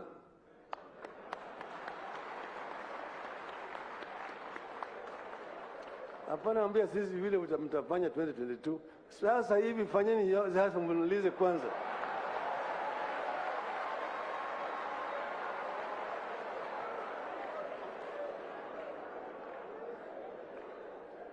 Sisi wako pamoja, wako pair. Wako pair. Wewe umekuwa na bibi, mmezaa mtoto, unaona mtoto amekuwa ni kichaa. Sasa wewe unasema hiyo si mtoto yangu.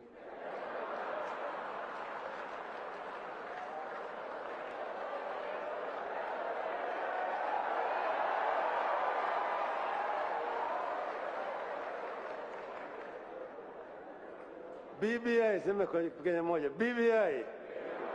BBI. BBI. Mheshimiwa William Samoei Ruto, ongea na Wakenya.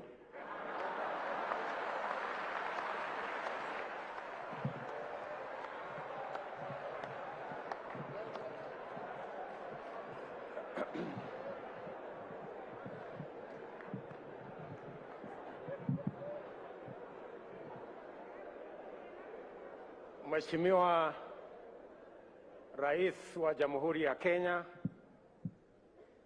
Mheshimiwa Uhuru Muigai Kenyatta, Mheshimiwa Raila Odinga, Waziri Mkuu wetu wa zamani, waheshimiwa manaibu wa rais wa zamani, Mheshimiwa Kalonzo Musyoka na Mheshimiwa Your Excellencies, High Commissioners and Ambassadors, maspika wetu wa bunge la Senate na bunge la kitaifa, viongozi wote Ladies and gentlemen, good afternoon.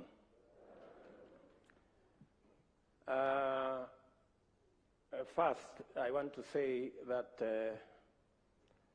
I hope, Mheshimiwa Raila, you are not referring to me as a bourgeois.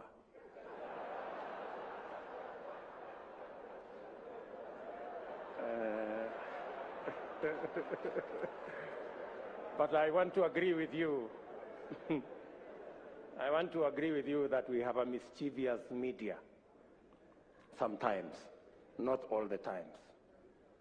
On a day as important as this, when you have a headline saying Raila Odinga says he's going to run in 2022, they are trying to reduce this occasion to a matter of 2022, but we have all agreed that it is not.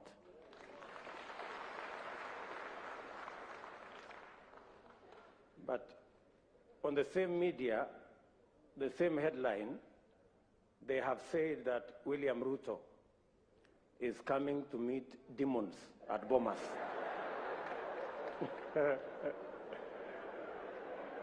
Now, I am asking myself whether there are any demons in Bomas. Or better still, maybe I can ask them, Olisikia wapi, that there are demons in Bomas. But having said that, Your Excellency, this is a very important moment in our history. Important because you have persuaded us that the making of a constitution is always work in progress, and that we must strive progressively to have a negotiated constitutional settlement, or to arrive at a place where we are all working together, building consensus. And I share fully with those sentiments. I know even as we are having this meeting and this launch of this report of the Building Bridges initiative, Your Excellency, you have persuaded us that this is a moment to look at our Constitution and to find progressive amendments to our Constitution. There are those who believe, yes, it's a constitutional moment, but to progressively implement the 2010 Constitution. Civil society and others think so. There are those who believe that maybe this is a moment to discuss the ravages of COVID and the reality of our economic status, especially the majority, 40% odd people of our country who live below the poverty line, and the 16 million or so young people who are unemployed. All this, Your Excellency, as you have said, and as the former Prime Minister has said here, this is a process where we can bring all our views together and listen to one another. And no idea is more superior or less superior to the other.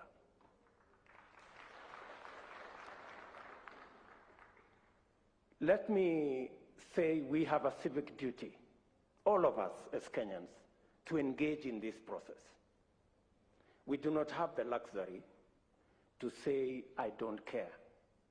We do not have the luxury to walk away.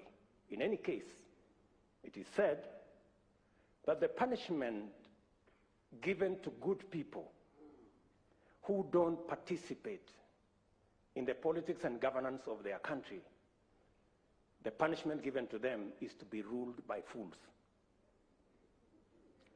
I don't think any one of us here wants to be ruled by fools. That's why we must participate in this process. And it's our civic duty to do so. The BBI process has given us a raft of proposals for us to see, to interrogate, to improve. You did tell us, Your Excellency, that we're all free to improve on this process. And the many proposals that have been put, especially that were outlined here by Adam Solo on administrative issues, on legislative issues, I believe that since we have a forum where in Parliament and in government, where we can discuss the policy, the administrative, and the legal issues in Parliament, that can be interrogated in that process. Many of those issues that are administrative and that are legislative are issues mainly to do with our youth, mainly to do with how to do business, how to grow our economy. And Your Excellency, I want to say that these are very important issues. And in any case, I would add that from that list,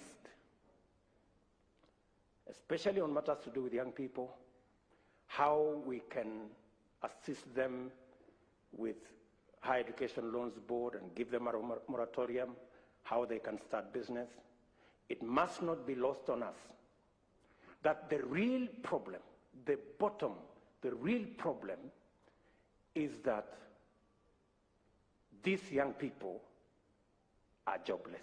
That is the real cause of all this. And that is the discussion we must have. That is the discussion we must have. Having said that, Your Excellency, there are, in my opinion, gaps. The single most important sector that drives our economy, contributing 25% directly to our GDP, and through manufacturing another 24%, and which employs almost 65% of all people in Kenya, is the agricultural sector. I dare say, Your Excellency, that this is an area that, again, we must find a mechanism of having a conversation, especially the farming community, and matters to do with productivity, matters to do with proposals that were made on guaranteed minimum returns for our farmers, our wheat farmers, our sugarcane farmers, our coffee farmers, our tea farmers, our dairy sector, the pastoralist corner. Your Excellency, it is my humble submission that that is an area that we can improve this document on.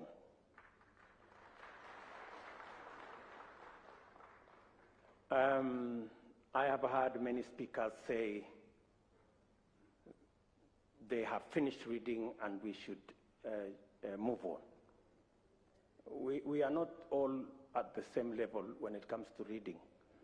Scientists like myself, we take a bit long because we interrogate things and we want experiments and we do many things. So I would plead with the first learners like Kalonzo Musyoka to bear with us just a bit so that we can all move together. And I agree with Kalonzo Musyoka that we should try and have a non-contested referendum if we will end up there. But, Your Excellency, let me just say 2 or 3 things before I conclude.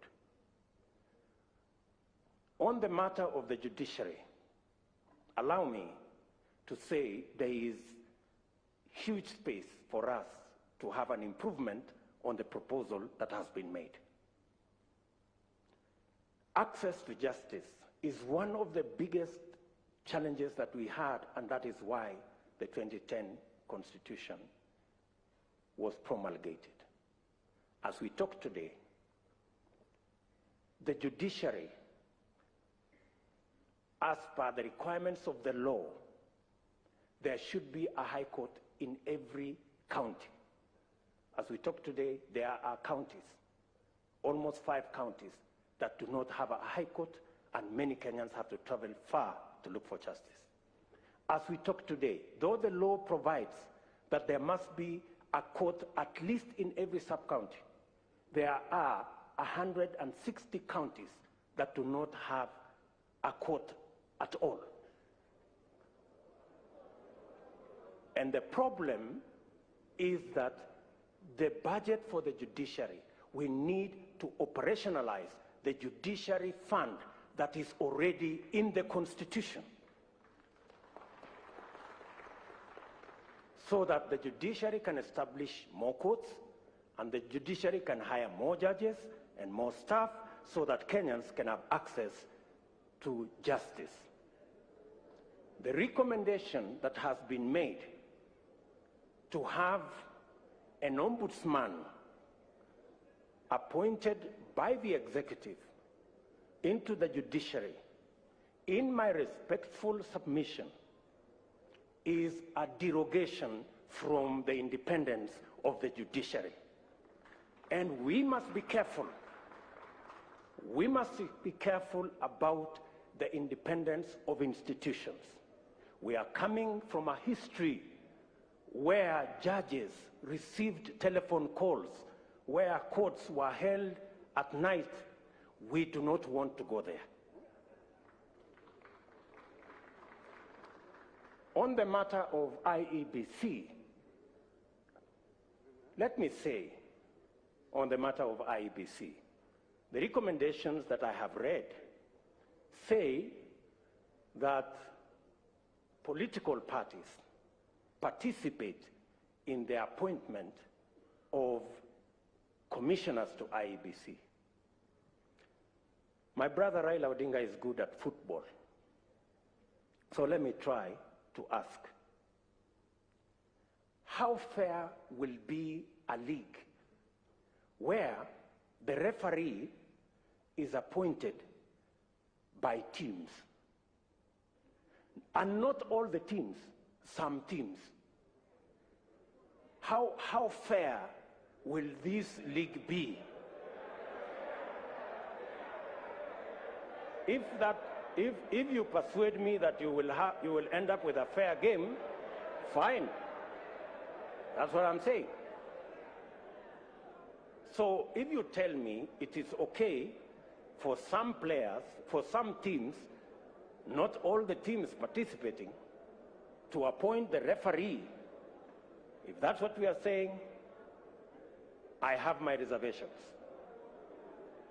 And I need to be persuaded, like many other Kenyans, that that is fair. On the third issue, you have had me, I have had you. And I think that is good progress. It's good progress. You've had me, and I have had you. You think it's fair? I have a different opinion. Maybe we will find a meeting ground somewhere.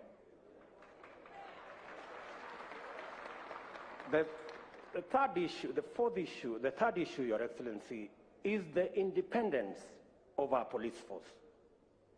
The 2010 Constitution was very clear that the police must act independently of any politicians, whether they are in government or in the opposition.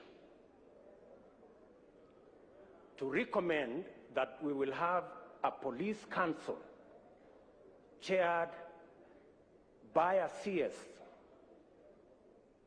is actually a derogation from the independence of the police. And I want to ask you, we must be careful on where we are going. Today, you may have the latitude to do what you think will be right as per you. Tomorrow, the shoe will be on the other leg.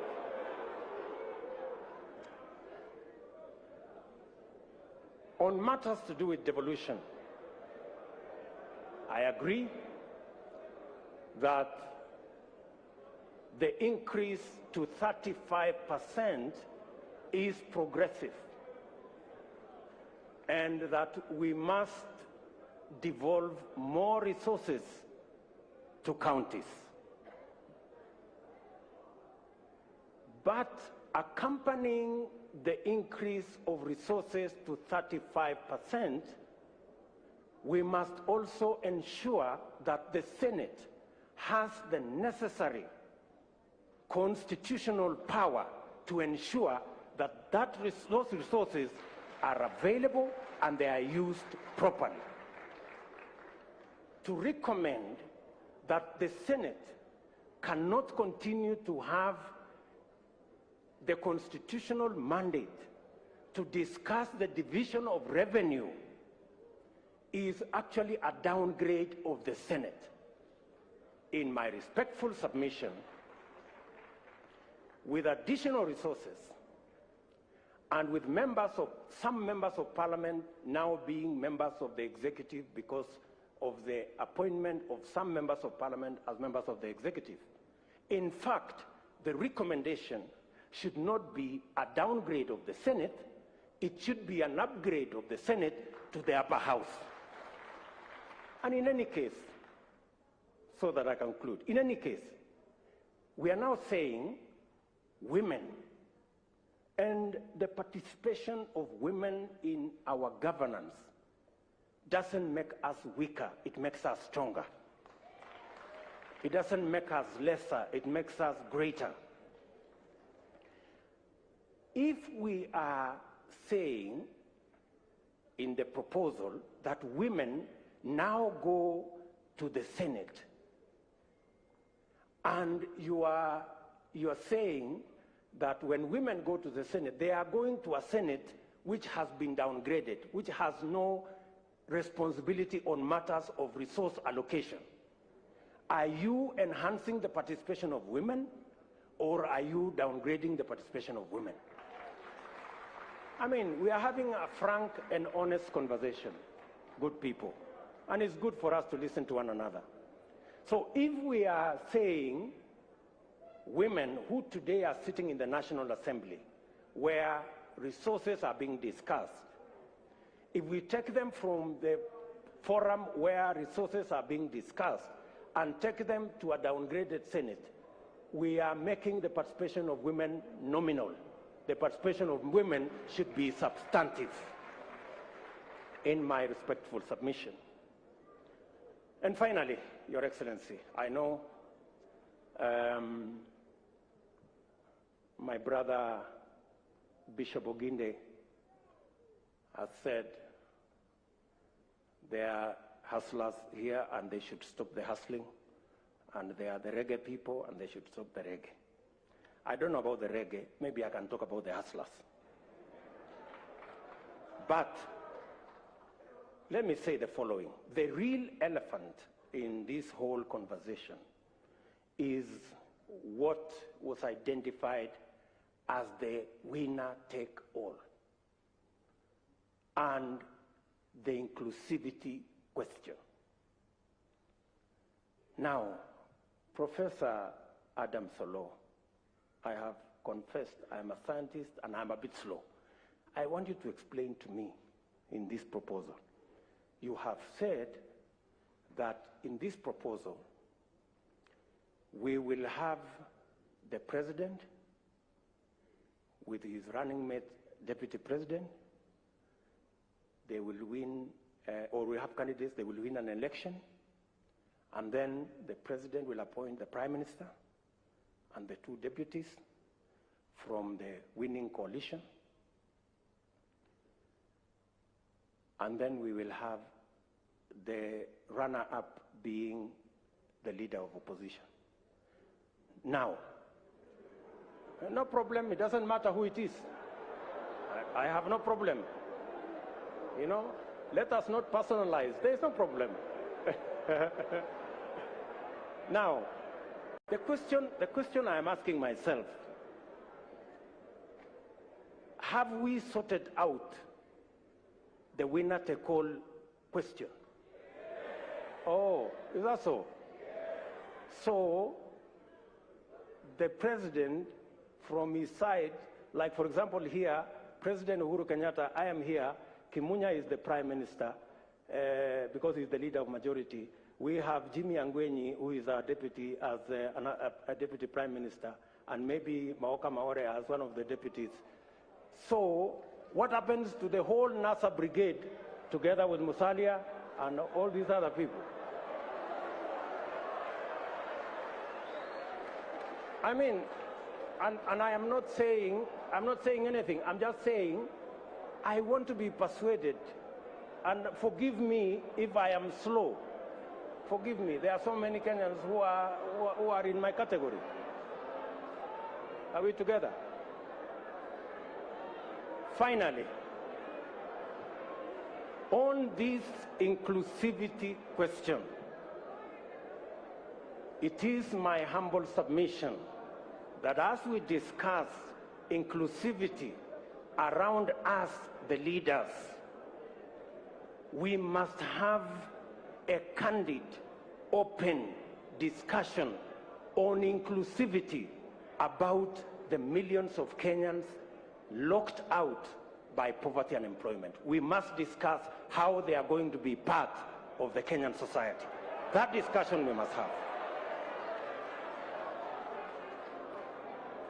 And I want to thank the young man, very good, and the bright, intelligent young man from Kitale, because he said that we should not bring 16th century technology. And I am sure he was referring to the wheelbarrow. And possibly he was referring to me and this wheelbarrow. Sindio? Good. Now, the question I want to ask us,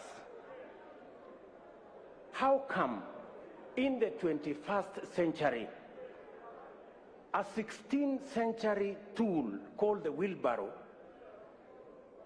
millions of citizens in the 21st century are still dependent on the wheelbarrow and mokokoteni? That is the discussion we need to have. Yes. That is the discussion we need to have.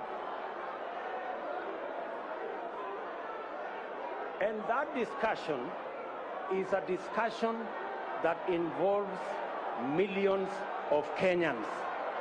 Millions of Kenyans. Let me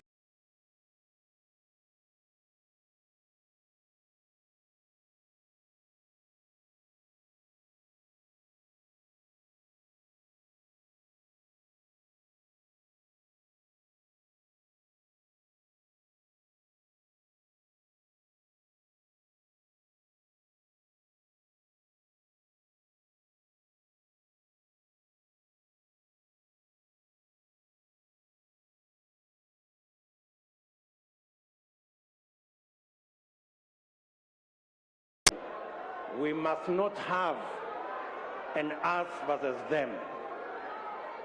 I have also had leaders here say we must never have a conversation and a contest about the poor and the rich. We must never go there. And I believe we must never go there. But I want to remind you, good people, Abraham Lincoln, the 17th President of the United States of America, said, things may come to those who wait, but only things left by those who hustle. That is Abraham Lincoln. He was never talking about the rich and the poor. He was talking about the people who wake up early, the people who sleep late, the people who work hard, and that is the society we need to build. It is now my humble pleasure, ladies and gentlemen, to ask His Excellency the President of Kenya to make his remarks, and thank you very much for listening to me. Asanteni sana.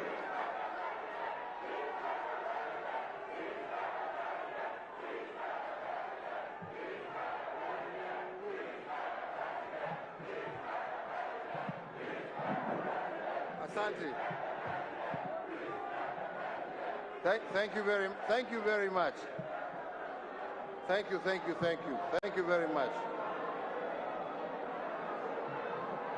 Asanteni sana.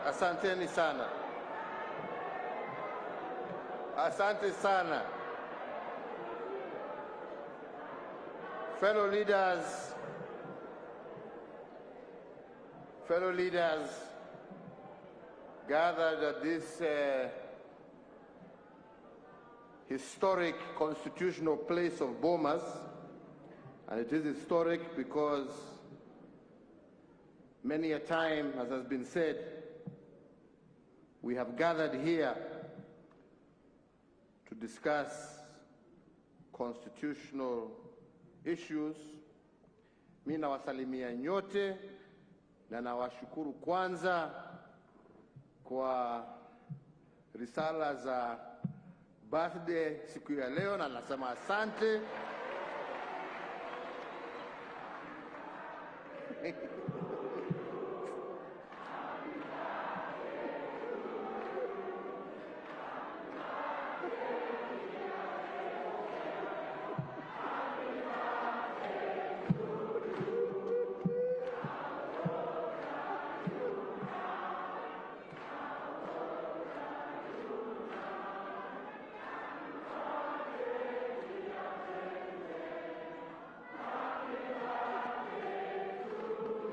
Asanteni sana.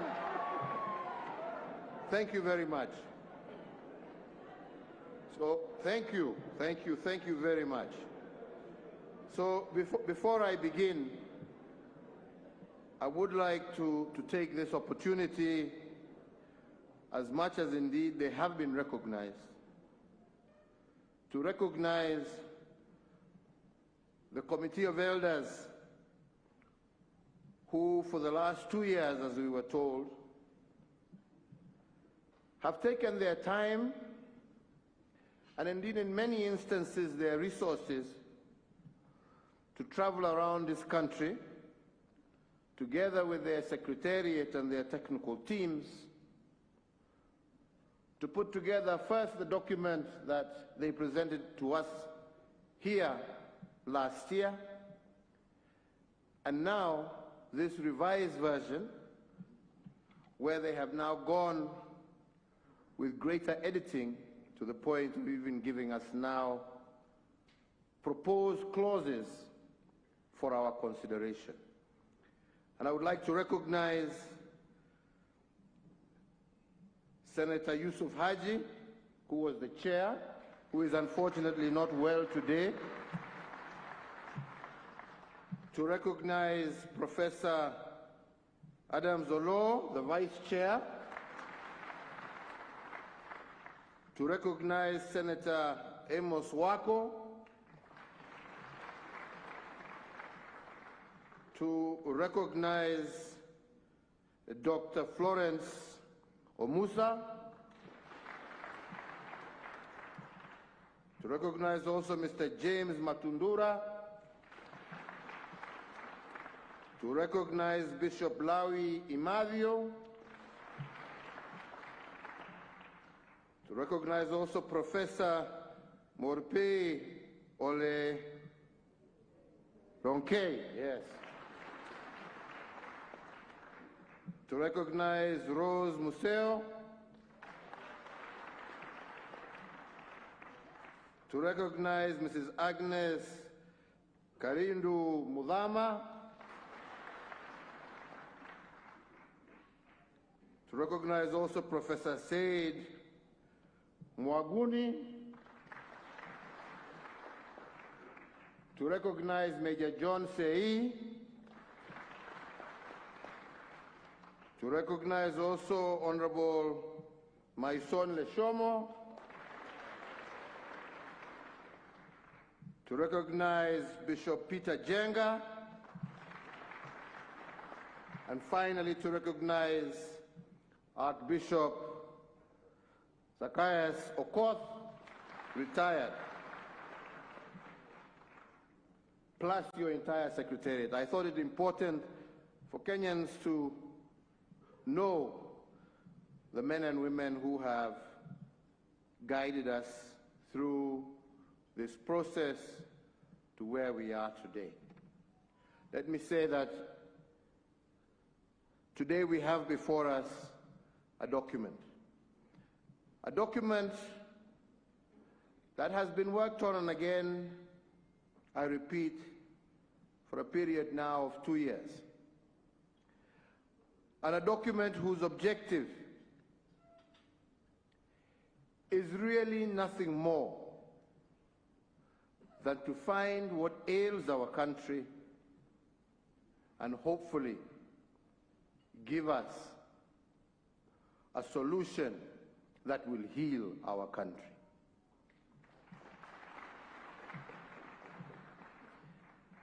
I want to also recognize at this moment my brother Raila Odinga.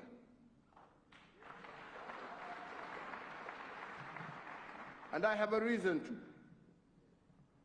because as many of you know, we were competitors in 2007. 2017. And as such, things got to a very difficult level. Indeed, as Bishop Oginde here has said, and as many others will bear witness, but when we sat down to speak, something that was very difficult for him, but also for me and my team, very difficult.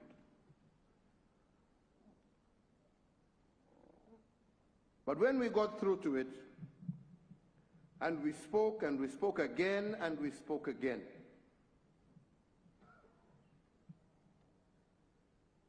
we agreed that we're not here to share positions, and we should put our various positions aside. And we agreed that we were coming together with one common agenda, the agenda of ensuring that what the people of Kenya have witnessed in 1992, in 1997, in 2005, in 2007, in 2017, Kenyans shall never, ever witness again. We did not talk about sharing government, and as we stand today, he is not in government. He is not in government. He never made any demands for government. He never made any demand for a share of government. He said that let us get together and let us fix that which ails us, that will allow us in future to be able to compete without the need for innocent Kenyan blood to be shed. I want to thank you for that, Raila, from the bottom of my heart, because you didn't have to do it.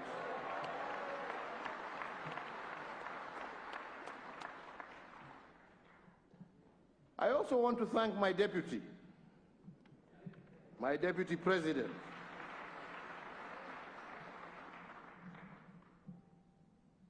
because all in all, along that path,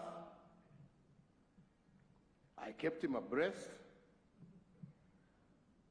of what was going on. He was part and parcel. It's the truth, I'm not lying. Ask him, he's here.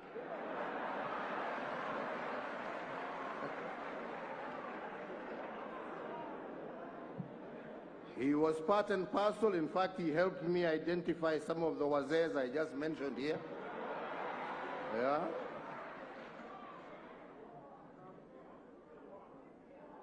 And the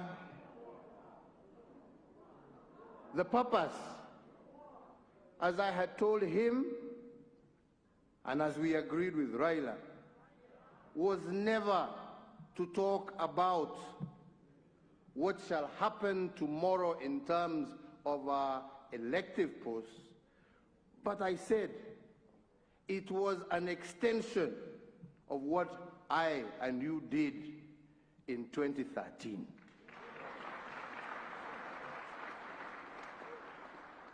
So that we can bring all of us on board and have a situation where no Kenyan is left behind.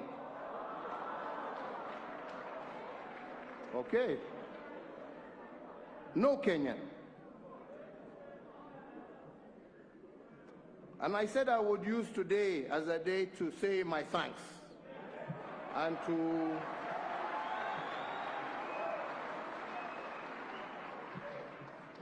put things also in context. Because I hope and pray that from here we shall focus ourselves on the issue at hand. And the issue at hand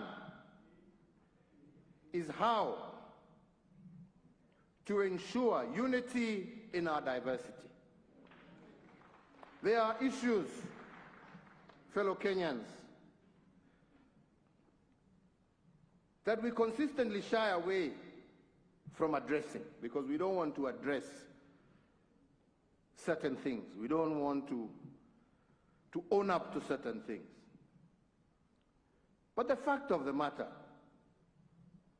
is that we are a tribal society. We want to get away from it, but that's what we are. And this is what divides us, because we pretend we are national leaders. But when the time comes, we switch to vernacular and we become what we are. And these are facts. Tusidanganyane. Na kila mtu anasema ile watu wako namna hii sijui, na wale wako hivi, na wale wako vile, na wale wako hivi. I will also admit today that I've also been part and parcel of that negative politics. Yeah. So I'm not blaming, I'm not saying this because I'm pointing fingers at anybody. I am just saying we have all been part of this mess. We have all been part of it. But we never want to talk about it. We all pretend how great and how national leaders we are. All right? And that is why we must address ourselves to this issue of inclusivity. Because if we are going to remove this kasumba that has disturbed us, we must deal with this issue of inclusivity so that every single community and section of this country feels that they are part and parcel of this great nation. And you know, we started pole addressing ourselves to that issue even in 2010 by bringing on devolution and ensuring now resources were going kule mashinani. But there were still elements that were left. Elements that made people feel that they were left out of national government. So the issue of inclusivity is critical and was critical. And we said with my friend here, we must address ourselves to that issue so that future generations will be able to address themselves as Kenyans. Lakini nyinyi msitudanganye hapa ukabila umejaa. Na ni vizuri, unajua mtu asiposema ukweli, tunaficha kule, but then we never address it.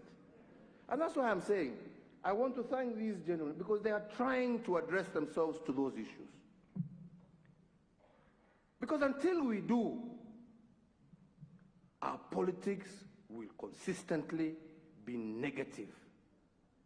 And we want to change that cycle so that our politics can be positive driven. Positive that we are winners when we are together. That is the direction that we wish to move ourselves in.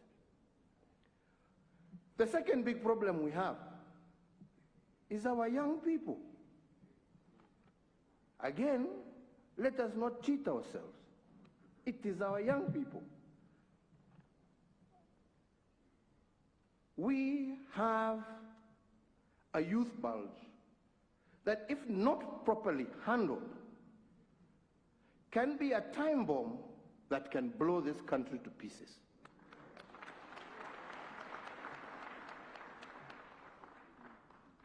And the handling of that has to be done extremely carefully. Extremely carefully. That is not a problem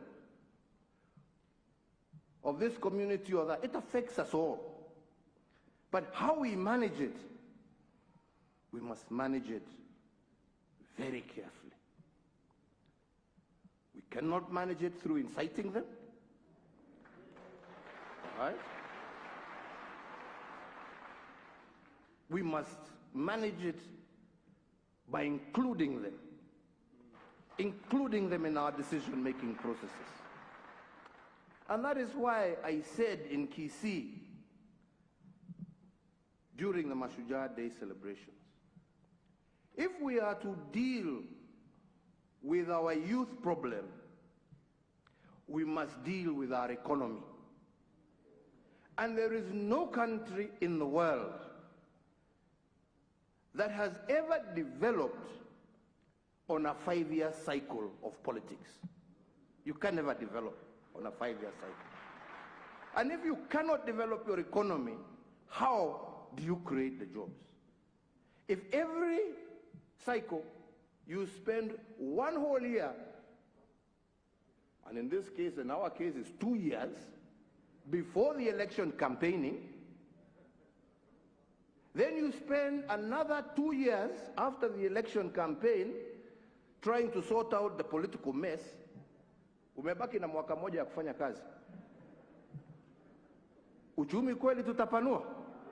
Wenzangu, vijana kweli tutawapatia kazi? Yeah? Na ndipo niliwaambia juzi wakati tulikuwa tumeenda kuanzisha mradi wa hawa vijana, na nikawaambia, my friends, be very careful. It is very exciting and it is very sweet. But we must stop this culture of use and dispose of our young people, and instead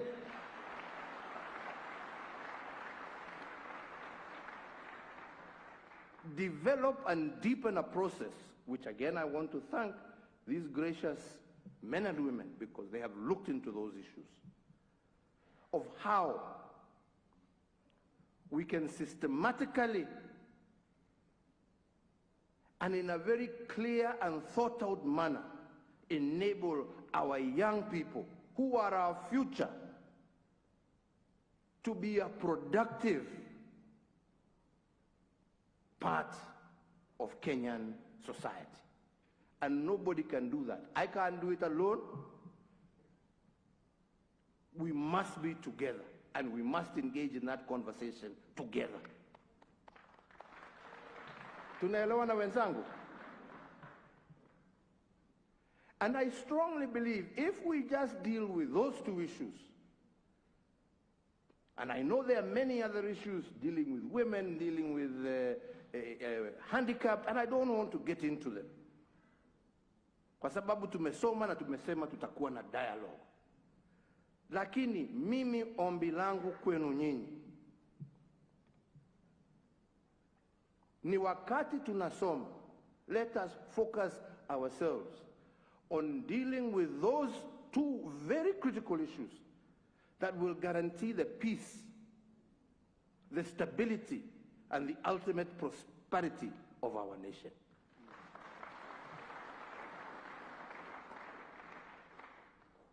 And let us not entertain the side shows, because there are too many side shows that are detracting us from where we want to go, that are stopping this country from being that great country that our forefathers saw it to be.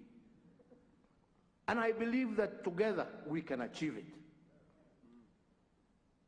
And I believe that together we can overcome this hurdle And then those who are seeking elective positions, how wonderful it would be if you were seeking those elective positions in a unified country where it was ideas that are competing against each other, not ethnicity, not this, not this.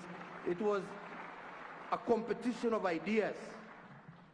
How best can we get to where we are going? How best can we achieve for our people, for our children, for our children's children? And I believe here,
nikasema mosmos, utafika tu.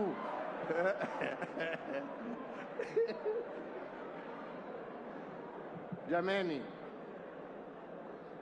tufanye shughuli hii muhimu kwa taifa, shughuli ambayo itatusaidia na itasaidia kuleta umoja na amani katika taifa letu.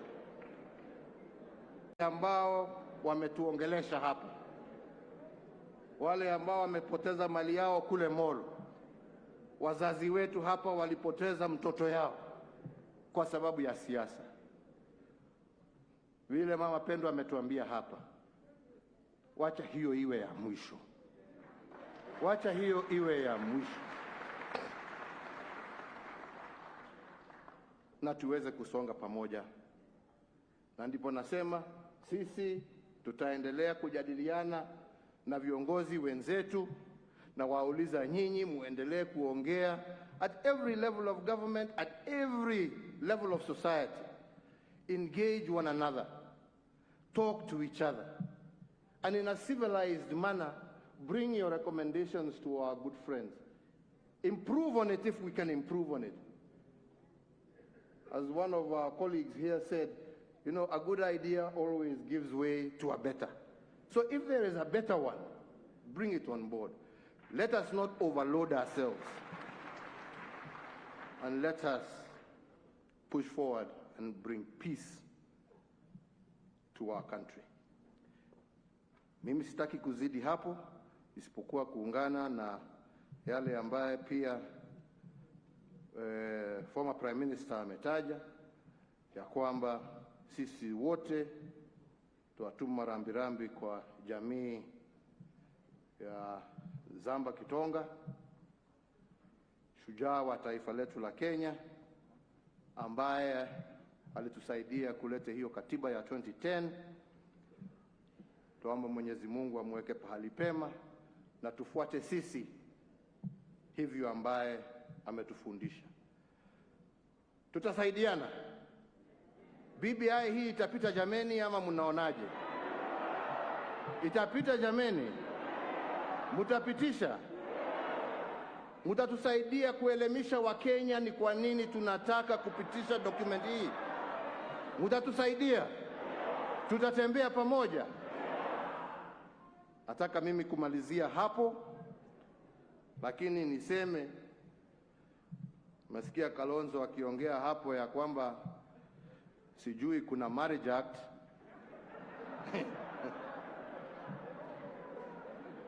Lakini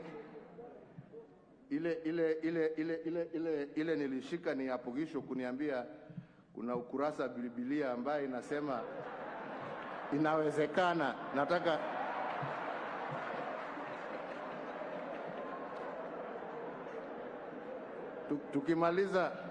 tukimaliza hapa utanionyesha ni chapter gani hiyo, ndio niweze kusoma vizuri.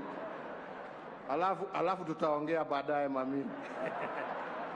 Mungu awabariki, Mungu awalinde, asanteni sana. Tusimame sote sasa kwa wimbo wa taifa. Sorry.